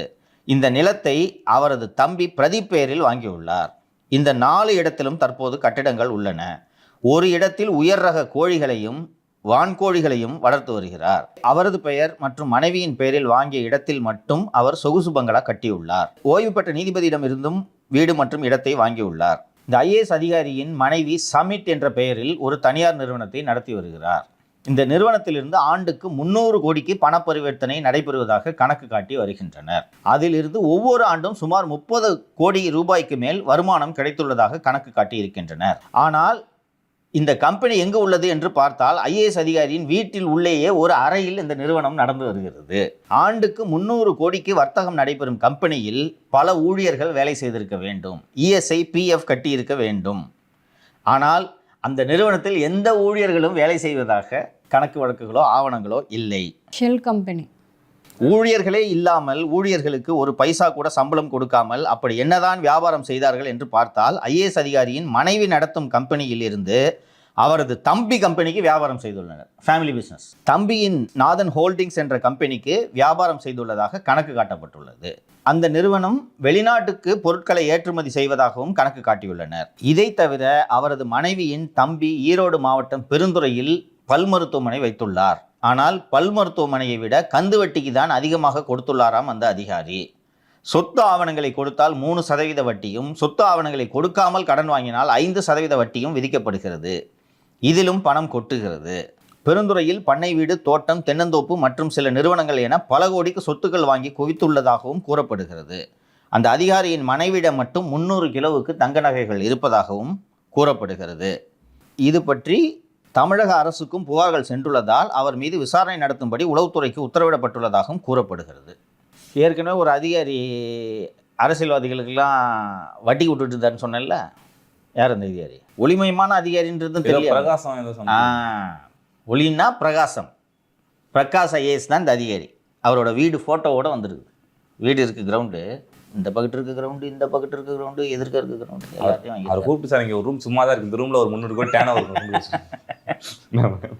இப்போ நம்ம சேனல் நடத்துகிறோம், இல்லை வருமானம் வருது, இதில் நமக்கு மாதம் மாதம் சம்பள செலவு இருக்கணும். கம்பெனி இருந்துச்சுன்னா ரெண்ட்டு கொடுக்கணும். ஓகேவா? இது இருந்தால் தான் இந்த இன்கம். அண்டு இன்கம்னா ஒரு எக்ஸ்பென்ஸும் இருக்கணும் இல்லையா? எதுவுமே இல்லாமல் ரூமில் வந்து வருஷம் 300 கோடி வருமானம்னா அது எப்படி பாது? அண்டு தொடர்ந்து பிரகாஷ் ஐஏஎஸ் பற்றி நான் சொல்லி கொண்டிருந்தேன் அல்லவா? முதல்வர் அவர்களுக்கு கோரிக்கையாகவே வைக்கிறேன். நீங்கள் அந்த விளாத்திக்குளம் எம்எல்ஏவை தூக்கி உள்ளே வைத்தது முக்கியம் அல்ல. பிரகாஷ் போன்ற பெருச்சாளிகளை கைது செய்து சிறையில் அடையுங்கள். எவ்வளோ தைரியம் இருந்தால் ஒரு அதிகாரி இங்கிட்டு இருக்க லேண்டு, அங்கிட்டு இருக்க லேண்டு, 4 கோடின்னு ஆன் ரெக்கார்டு இருக்க வேல்யூ, அது மார்க்கெட் வேல்யூ அதிகமாக இருக்குன்னு சொல்கிறாங்க. நீ 4 கோடின்னு வேல்யூ வச்சா கூட எப்படிப்பா ஒரு ஐஏஎஸ் அதிகாரி வருமானத்தில் நீ இவ்வளோ சாதாரண பொசுக்குன்னு வாங்க எல்லாத்தையும்? மாதம் 1 லட்சம் தான் சார் சம்பளம். 2 லட்சம் வச்சுக்க ராஜா, 2 லட்சம் வச்சுக்க. எப்படி இத்தனை கிரவுண்டு வாங்குவேன்? நீ இந்த மாதிரி பிஸ்னஸ் பண்ணிட்டு இருந்தானா கூட ஒரு லாஜிக் இருக்குது. நீ ஐஏஎஸ் ஆஃபீஸர், உனக்கு இவ்வளோ தான் சம்பளம். இப்போது உங்கள் ஒய்ஃபு பேரில் கம்பெனி நடத்துகிறதா நீங்கள் கணக்கு காமிச்சிருக்கீங்க. அதுக்கு எங்கேருந்து வருமானம் வருது? ஸ்டேட்டு ஜிஎஸ்டியும் உள்ளே புந்துருச்சு. இப்போ நீ இன்கம் டேக்ஸுக்கு வந்து நான் 100, எனக்கு இவ்வளோ வருமானம் வந்துச்சு, 100 கோடி வரி கட்டுறேன் அப்படின்ட்டு நீ கட்டினேன்னா இன்கம் டேக்ஸ் அப்படிலாம் ஒத்துக்காத. எங்கேருந்து ராஜா வந்துச்சு உனக்கு? சட்டவிரோதமாக சம்பாதிக்க கூடாதுல்ல? ஸோ இது ஒரு அதிகாரி, இது மாதிரி பல அதிகாரிகள் இருக்கிறார்கள். கடந்த ஆட்சி காலத்தில் ஒரு விஷயத்தை பற்றி பேசினேன்னு உனக்கு நினைவிருக்குன்னு நினைக்கிறேன். ஐஏஎஸ் அதிகாரியெல்லாம் சேர்ந்து கோல்டில் இன்வெஸ்ட் பண்ணி அவன் அந்த கோல்டு கொடுக்காம ஏமாற்றிட்டான். அவனை பிடிச்சி அவனையும் ஒய்ஃபையும் ரிமாண்டு பண்ணி அந்த கோல்டை திருப்பி வாங்குறதுக்கு முயற்சி செய்து கொண்டு இருக்கிறார்கள். அண்ட் அருண் தான் இந்த வேலையை பார்த்துட்டு இருக்காரு. நான் சொன்னேன், ஞாபகம் இருக்கா? 38 கிலோ கோல்டுன்னு நினைக்கிறேன் இல்லையா? அதில் ஏதோ அந்த தேர்தல் ஆணையர்லாம் சத்யபிரதா சாகு. அப்போது 38 கிலோ கோல்டில் இன்வெஸ்ட் பண்ணுற அளவுக்கு கடந்த ஆட்சி காலத்தில் இந்த அதிகாரிகளுக்கு வருமானம் கொட்டுகிறது என்றால் எவ்வளவு சம்பாதித்திருப்பார்கள்? இல்லை அப்படி கூட செய்வாங்க, பினாமி பேரில் பண்ணுவாங்க. தாம் பேர்லேயே வாங்கிக்கிறாருன்னா இவர் எவ்வளோ தைரியமான? யார் என்ன பண்ண முடியும்? இவரை பற்றி ஒரு கடந்த கால வரலாறு ஒன்றை சொல்கிறேன். அந்த கருணாநிதி ஆட்சி காலத்தில் எல்லாருக்கும் வீட்டு மனை கொடுத்தாங்கன்னு சொன்னேன்ல. இதில் சமூக சேவகர்னு ஒரு கேட்டகிரி, எழுத்தாளருக்கு ஒரு கேட்டகிரி, அப்பழுக்கற்ற அரசு ஊழியர்னு ஒரு கேட்டகிரி. அந்த அப்பழுக்கற்ற அரசு ஊழியர் கேட்டகிரியில் தான் கருணாநிதியோட செக்யூரிட்டி ஆஃபீஸர் வீடு வாங்கினாங்க. இவர் அப்பழுக்கற்ற அரசு ஊழியர்னு சொல்லிட்டு இவர் ஒரு வீட்டு மனையை பெறுகிறார் பிரகாஷ். இப்போ நீங்கள் அப்பழுக்கற்ற அரசு ஊழியர்னா உனக்கு யார் சர்டிஃபிகேட் கொடுக்கணும்? இவர் அப்பழுக்கற்ற அரசு ஊழியர்னு மேலே இருக்க அதிகாரி கொடுத்தா அது கவர்மெண்ட் போகும். கரெக்டா? இவரே கொடுத்துக்கிட்டார். நான் ஒரு அப்பழுக்கற்ற அரசு அதிகாரி. தெரியுமா? இந்த லெட்டர் அப்போ வெளியில் வந்துச்சு, நான் பப்ளிஷ் பண்ணியிருந்தேன். அருண் ஐபிஎஸ் அவர்கள் எப்படி போய் கோர்ட்டில் போய் நான் அப்பழுக்கற்ற அதிகாரி, அதே தான் இவரே சர்டிஃபிகேட் கொடுத்துறாரு, நான் ஒரு அப்பழுக்கற்ற அதிகாரி. இது லீக் ஆகிடுச்சது. அப்படிப்பட்ட அதிகாரி. இது மாதிரி 4 பெருச்சாலியை பிடிச்சி ரிமாண்டு பண்ணுங்க. மக்கள் உங்களை வாழ்த்துவார்கள். அதை செய்யலைன்னா நீங்கள் உங்களது லட்சியம் நிறைவேறாது. இப்போ திமுககாரனாவது தோத்துட்டு ஐயோ நம்ம செலவு பண்ண காசு எடுக்க முடியல என்ன பண்ணுறதுன்னு சுற்றிட்டு இருக்கான். இந்த அதிகாரிகளுக்கு ஏதாவது சிக்கல் இருக்கா? இப்போ இவர் வந்து additional commissioner for revenue administration, இந்த பிரகாஷ், இப்போவும் வந்து முருகானந்த லீவ் போட்ட கேப்பில் செங்கோட்டையோட சேர்ந்து துட்ட பார்த்துட்டான்னு சொன்னேன்ல. அப்போ இவங்களுக்கு என்ன தான் பனிஷ்மெண்ட்டு? எந்த ஆட்சி மாற்றம் நடந்தாலும் இவங்க மட்டும் சந்தோஷமாக சுகபோகமாக வாழ்ந்து கொண்டிருக்கிறார்கள் என்றால் இப்படிப்பட்ட பெருச்சாளிகளையும் முதல்வர் தண்டிக்க வேண்டும் என்பதுதான் பொதுமக்களின் எதிர்பார்ப்பு. அமைச்சர்களுக்கு எப்படி ஊழல் செய்ய வேண்டும் என்று கற்றுக் கொடுக்குறவங்களே இந்த அதிகாரிகள். நிச்சயமா. அதனால தான் these people are very more dangerous than politicians. Sir, Vilathikulam MLA Thiru Markandeyan அவர்கள் முதலமைச்சர் சட்டமன்றத்துக்கு வந்தால் எலும்பு உடைப்பேன்னு பேசுகிறாரு. அதுக்காக கைது செய்யப்பட்டிருக்காரு. ஆனால் இதுக்கு முன்னாடி பார்த்தீங்கன்னா முதலமைச்சர் மு க ஸ்டாலினை முட்டாள் முதல்வர்லாம் சொன்னாங்க. அப்பயே நாங்கள் கைது பண்ணல, இவ்வளோ நாங்கள் ஸ்ட்ரிக்டாக இல்லையே அப்படின்னு சொல்லிட்டு திருமதி கீதா ஜீவன் சொல்கிறாங்க. உண்மை பேசுறதுக்கு எப்படிமா கைது பண்ண முடியும்? இல்லை சார், வடக்கே வர்றது. நெக்ஸ்ட் சொல்லுங்கள். இதுதான் சார் தெரிஞ்சுக்க விரும்புகிறேன். கரெக்டு தானே? இதுவும் முதல்வர் பற்றின விமர்சனம், இதுவும் முதல்வர் பற்றின விமர்சனம். அவங்க சொல்கிறது கரெக்டாக தானே இருக்குது. விமர்சனத்துக்கு ஏன் கைது பண்ணுறீங்க, நாங்கள் பெரிய மனசோடு இருந்தோம்ல அப்படின்றாங்க. முட்டாள் முதல்வர் என்பது விமர்சனம். நான் முட்டாள் இல்லை அறிவாளின்ட்டு நீ நிரூபித்து காட்டுங்க. நீ அசம்பிளி உள்ளவா, உன் எலும்பை உடைக்கிறேன்னு சொல்கிறது கொலை மிரட்டல். கொலை மிரட்டலுக்கு தனியாக செக்ஷன் இருக்குது. நம்ம மேலே போட்ட கேஸு எல்லாம், யூடியூப் கேஸ் எல்லாமே கொலை மிரட்டல் அதானப்பா? திரும்ப ஒன்றுமே மிரட்டல சார். அதுதான். அப்போ தான் நான் பெயிலபிள் செக்ஷன்ஸ் வரும். ஏன்னா உச்சநீதிமன்றம் இந்த சோஷியல் மீடியா யூடியூபுக்கெல்லாம் கைது பண்ணக்கூடாதுன்னு சொல்லிட்டதுனால அது கூட வந்து கொலை மிரட்டல். இந்த வரும் அதிகாரி சொல்லி ஒரு புகார் கொடுத்தாங்களே, ராஜேஸ்வரி, அந்த அம்மா, இந்த கௌசல்யா, எல்லா கேஸ்லையும் நமக்கு அந்த கொலை மிரட்டல் செக்ஷன். அது எதுக்குன்னா ரிமாண்ட் பண்ணுறதுக்காக அந்த செக்ஷனை போடுறது. இது வெளிப்படையான கொலை மிரட்டல் இல்லையா? அதில் என்ன சொல்லுவாங்க, அந்த நம்ம மேலே போட்ட கேஸ் கொலை மிரட்டல் கேஸ்லாம் என்ன போட்டிருக்காங்க? உன்னை சும்மா விட மாட்டேன், கொல்லாமல் விட மாட்டேன், உன்னை ஒழித்து கட்டி விடுவேன், அது சொன்னதுக்கே போகிறாங்க. எலும்பை உடைப்பேன்னு சொல்கிறேன். அது இந்த வாரம் ஜூனியர்டனில் கூட செய்தி வந்திருக்கு. அந்த விளாத்திக்குளம் எம்எல்ஏவுக்கு என்ன இப்போது கிரீவன்ஸ்னா, திமுகவில் மாவட்டம் பிரித்து புதிய மாவட்ட செயலாளர்களை நியமிக்க இருக்கிறார்கள். தூத்துக்குடியில் ஒரு பகுதி பிரித்து புதிய மாவட்ட செயலாளர் பதவி உருவாக்கினால் இவரது கட்டுப்பாட்டின் கீழ் விளாத்திக்குளம் மற்றும் இன்னொரு சட்டப்பேரவை தொகுதி வர இருக்கிறதுனால அனிதா ராதாகிருஷ்ணனை விட நான் கெத்துன்றதை உதயநிதிக்கு ப்ரூவ் பண்ணுறதுக்காக இந்த மாதிரி ஆர்வக்கோளரில் பேசுறது. நான் இவர்களை பார்த்து கேட்கிறேன், கீதாஜீவனை பார்த்து கேட்கிறேன், இவருக்கு டிஃபெண்ட் பண்ணி பேசின கனிமொழியை பார்த்து கேட்கிறேன், திமுகவினர் அத்தனை பேரையும் பார்த்து கேட்கிறேன். சிஎம்க்கு ஒழுங்காக ஆட்சி நடத்த தெரியல, ரீல்ஸ் போட்டுக்கிட்டு ஆட்சி நடத்துகிறாங்க, சின்ன பசங்களை வச்சு விளையாண்டுட்டு இருக்காங்க, நீங்கள் பேசுங்க. அதுக்கு கைது பண்ணாங்கன்னா நாங்கள் உங்களுக்கு ஆதரவாக குரல் கொடுக்குறோம். ஒரு முன்னாள் அமைச்சர் சிஎம் அவனை மேடையில் பேசுகிறாரு. சோஷியல் மீடியாவில் அனானிமஸ் ஹேண்டில் எழுதுகிறவங்களை கூட மன்னிச்சு விட்டுலாம், பேர் ஊர் தெரியாமல் பட்டுக்கு ரகசியமாக எழுதிட்டு இருக்கான்னு. நீங்கள் முன்னாள் மந்திரியா மேடையில் நின்று இப்படி பேசுகிறீங்க? எலும்பை உடைப்பேன்றீங்க. நீங்கள் 60 பேர் 70 பேர் தான் இருக்கீங்க, 108 பேர் இருக்காங்க, எல்லாம் சேர்ந்து உடைச்சாங்கன்னா யார் எலும்பு மிஞ்சுன்றது தெரியாது. இப்போ பதிலுக்கு அவங்களே பேச சொல்லலாமா? இது நல்ல கல்ச்சரா? இப்படி பேசித்தான் நீங்கள் திராவிட முன்னேற்ற கழகம் இந்த இடத்திற்கு வந்திருக்கிறீர்களா? அந்த இன்னைக்கு ஒரு அதிகாரிகிட்ட பேசிக்கிட்டு இருக்கும்போது சொன்னார், இவனுங்க கல்ச்சரே இப்படி தான்ப்பா, ரவுடி போயிலுங்க. செல்வி ஜெயலலிதாவெல்லாம் புடவை பண்ணலையா? அசம்பிளியில் பண்ணானுங்களா இல்லையா? ஹேர் எல்லாம் பிடிச்சி இழுத்து தாத்தா பாட்டிலாம் சும்மா பேசிட்டு இருக்கப்ப திமுக ஆட்சி வந்தாலே அது ரவுடிசம் தான் பண்ணும். ஆமாம். பேராசிரியர் அன்பழகன் தெரியுமில்ல, திமுகவின் பொதுச் செயலாளராக இருந்தவர், விருதாச்சலத்தில் ஒரு பொதுக்கூட்டத்தில் பேசுகிறார். அப்போது தான் எம்ஜிஆர் கட்சியை விட்டு வெளியே போகிறார். மேடையில் அவர் பேராசிரியர், எனக்கு அன்பழகனுக்கெல்லாம் இப்படிப்பட்ட குணம் இருக்கிறது என்று எனக்கு தெரியாது. அந்த அதிகாரி நான் பார்த்தேன், நாங்கள் ஏஎஸ்பி அந்த ஊரில், காட்டு காட்டு கணக்கு காட்டுன்றாரு. இப்படி தான் காட்டுன்னு வேட்டியை விட்டு காட்டுறாரா மேடையில் அன்பழகன். சார் அன்பழகனா சார்னு நான் பார்த்தேன்ப்பா அப்படின்றாரு. அவர் படித்த பேராசிரியரே அப்படி பண்ணுறாருன்னா இது இவங்க கல்ச்சர் டிஎன்ஏல ஊறி இருக்கு. எலும்போட பேனு பேசுறதை நீங்கள் டிஃபெண்ட் பண்ணுறீங்களே, இது கருத்து சுதந்திரமா? திமுக ஆட்சியில் ஸ்டாலின் எலும்பு உடப்பேன்னு பேசியிருந்தா விட்டுருவீங்களா? நீங்கள் சொல்லுங்கள். உதயநிதி எலும்பு உடப்பேன்னு பேசினா விட்டுருவீங்களா? செருப்படுத்து போஸ்ட் அடிச்சு அந்த பாட்டி என்ன தனிப்பட அமைச்சு தேடினீங்களா இல்லையா? நீங்களாம் பேசலாமா? அண்ட் அதே ஜூனியருடனில் இன்னொரு செய்தி வந்திருக்கு, பார்த்தீங்களா? அதை கெட்ட பெயர் வந்தாலும் பரவாயில்லை, அவதூறாக பேசுவோரை கைது செய்யுங்கள் என ஆலோசனை சொல்லி இருக்கிறார்கள் முதல்வருக்கு நெருக்கமானவர்கள். திமுகவினரை போலவே நாம் தமிழர் கட்சியினரும் தொடர்ந்து முதல்வரை அவதூறாக பேசி வருவதால் அவர்களை கண்காணிக்க தொடங்கி இருக்கிறது உளவுத்துறை. சீமானுடன் நெருக்கமாக இருக்கும் தேவாவுக்கு எங்கேயெல்லாம் கல்குவாரிகள் இருக்கின்றன, அவர் அடிக்கடி வெளிநாடு செல்லும் பின்னணி என்ன என்பதையெல்லாம் உளவுத்துறை விசாரித்து வருகிறது அப்படின்னு நியூஸ் வந்திருக்கு. இது நான் சரியான நடவடிக்கை, சரியான அணுகுமுறை என்று தான் நான் பார்க்கிறேன். தேவா ஒன்றும் தப்பா பேசுற மாதிரி தெரியல. அந்த வீடியோ போடுற தம்பி பேசிட்டு இருக்குன்னு நினைக்கிறேன். எரிவதை இழுத்தால் கொதிவது அடங்கும் என்று ஒரு பழமொழி இருக்குது, கேள்விப்பட்டிருக்கீங்கல்ல? இவர் தான் வசூல் திரள்நிதி எல்லாம் பார்த்துக்கிறவர் தேவா. பிடிச்சி உள்ளே வச்சா தானாக அடங்குறாங்க. என்ன இருந்தால் தானே தீபம் எண்ணெய் எடுத்துட்டோம்னா அதுதான். ஸோ இந்த விமர்சனத்துக்காக தாவேக அரசு கைது நடவடிக்கைகளில் இறங்கினால் நிச்சயமாக நாம் அதை எதிர்த்து பேசப் போகிறோம், விமர்சனம் செய்ய போகிறோம். ஒரு முதலமைச்சரை எலும்ப உடைப்பேன்னு ஒருத்தர் மேடையில் பேசுனா நீங்கள் அதை டிஃபெண்ட் பண்ணிட்டு கருத்து சுதந்திரம் பெருந்தன்மையாக இருங்கன்னா உங்கள்கிட்ட ஏன்ப்பா அந்த பெருந்தன்மை இல்லை? இது யார் போட்டு வைத்த பாதை? யூடியூப்ல விமர்சனம் பண்றவனெல்லாம் பொய் கேஸ் போட்டு கைது பண்ணீங்களா இல்லையா நீங்க? அது உங்களுக்கு நடக்கும்போது ஏன் இவ்வளோ கஷ்டமா இருக்குது உங்களுக்கு? நீங்க தான் மிஸ்ஸாவே பார்த்தவர்கள் ஆகிட்டு. ஜஸ்ட் புழல் இல்லையோ அவரு யாரு? பாளையங்கோட்டை கனிமொழி அவர்கள் பாளையங்கோட்டை சிறையில் சென்று மார்க்கண்டேயன் அவர்களை பார்த்துவிட்டு வெளியே வந்து பாளையங்கோட்டை சிறை திமுகவினருக்கு புதிதல்ல. அது இந்த பாட்டு நீங்கள் கேட்டிருக்கீங்களான்னு தெரியல, திமுக பாடல் ஒன்று இருக்கும், பாளையங்கோட்டை சிறையினிலே பாம்புக்கும் பள்ளிக்கும் நடுவிலே அஞ்சாமல் இருந்தவர் யாரு? அது நம்ம கலைஞர் சாரு. தலைவரே இருந்திருக்காரு, இந்த ஆள் போய் ஒரு வாரம் இருந்துட்டு வரணும், என்ன போ? அதான் இவரெல்லாம் வந்து பார்க்க போகலையாம் திரு உதயநிதி அவர்கள் அப்படின்னு வருத்தத்தில் இருக்காங்க. Kanimozhi is doing active politics. அதாவது அனிதா ராதாகிருஷ்ணனுக்கு ஆறுதல் சொன்னதாகட்டும், இந்த மார்க்கண்டேயனை போய் சிறையில் பார்த்துட்டு வந்ததாக இருக்கட்டும், கட்சிக்கு அடுத்த தலைமை பதவிக்கு வருவதற்கு உள்ளபடியே உதயநிதிக்கு விருப்பம் இருந்தால் இதையெல்லாம் அவர் செய்திருக்க வேண்டும்.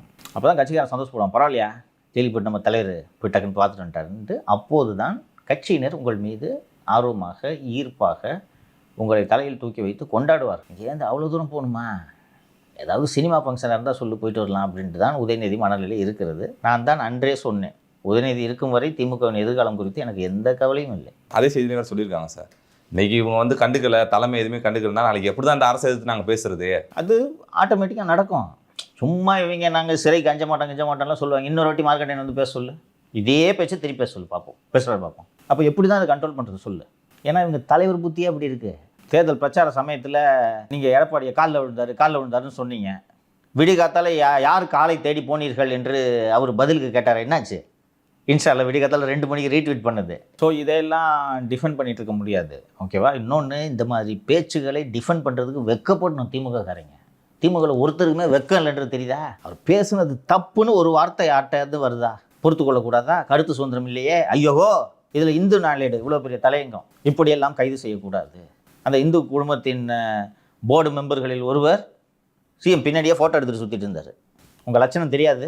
திங்கட்கிழமை டைம்ஸ் ஆஃப் இந்தியாவின் செய்தி ஆசிரியர் விஜய்க்கு பொறுமை வேண்டும், இப்படி கைது செய்யக்கூடாது. நீங்கள்லாம் எங்கே போயிருந்தீங்க 5 வருஷமா?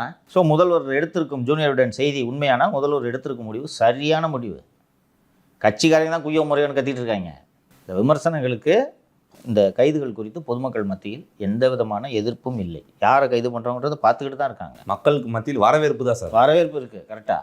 இன்னொன்று, அந்த வீடியோ போட்டு இதை ஏன்டா டிஃபெண்ட் பண்ணுறீங்க, இதுக்கு கைது பண்ணாமல் என்ன பண்ணுவாங்க என்று பேசுகிறாரு. இன்னொன்று ஆங்கிள்லேருந்து இதை பார்க்கணும். மாலதி, ஒரு சீஃப் மினிஸ்டர் ஒருத்தன் மேடையில் இப்படி பேசுகிறான். அவன் மீது முதலமைச்சர் நடவடிக்கை எடுக்காவிட்டால் உங்களுக்கு ஏதாவது பிரச்சனை என்றால் எப்படி நடவடிக்கை எடுப்பார்? அவரே இப்படி பேசுகிறாங்க. நம்மள நாளைக்கு சோஷியல் மீடியாவில் அசிங்கமாக பேசினேன்னா ஒரு கீழ்ச்சாரியா நடவடிக்கை எடுத்து வருமா வராதா? அவர் அரசனை ஒருத்தன் இந்த மாதிரி ஏகடியம் பேசி கொண்டிருந்தால் அதை வேடிக்கை பார்த்து கொண்டிருக்க முடியாது. அப்போது நீங்கள் அரசனார்கள் லாய்க்கில்ன்றதில் போய் முடியாது. அதனால் மெர்சியே பார்க்கக்கூடாது. ஏன்னா ஏற்கனவே வந்து RS பாரதி அவர்கள் கருணாகன்னு சொன்னார், அதுக்கெல்லாம் கூட கைது பண்ணலையே. இன்னொன்று சார், இந்த திமுக காரங்களுக்கு இவரை முதலமைச்சராகவே ஏற்றுக்க முடியல சார். நீ எல்லாம் அப்படி ஒரு இலக்காரம், அதனால தான் அவங்க வந்து தொடர்ந்து இவ்வளோ மோசமான தரம் தாழ்ந்த விமர்சனங்களை வச்சுட்டு இருக்காங்க. அவர் வந்து சும்மா முதலமைச்சர் ஆயிடல, மக்கள் ஓட்டு போட்டதுனால, பெருவாரியான ஓட்டுக்கள் அவருக்கு விழுந்ததுனால தான் அவர் வந்து மக்கள் பிரதிநிதியாக இன்றைக்கி உட்காந்துருக்காரு. ஸோ நீங்கள் வந்து அவரை இன்சல்ட் பண்ணுறது, அவரை இன்சல்ட் பண்ணுற மாதிரி ஓட்டர்ஸை இன்சல்ட் பண்ணுறீங்க. சரி சார், இந்த ஆர்ஸ்லேட்டில் பல நிகழ்வுகளை பேசினா தொடர்ந்து நாளை பேசுவோம் சார். நன்றி சார். நன்றி சார்.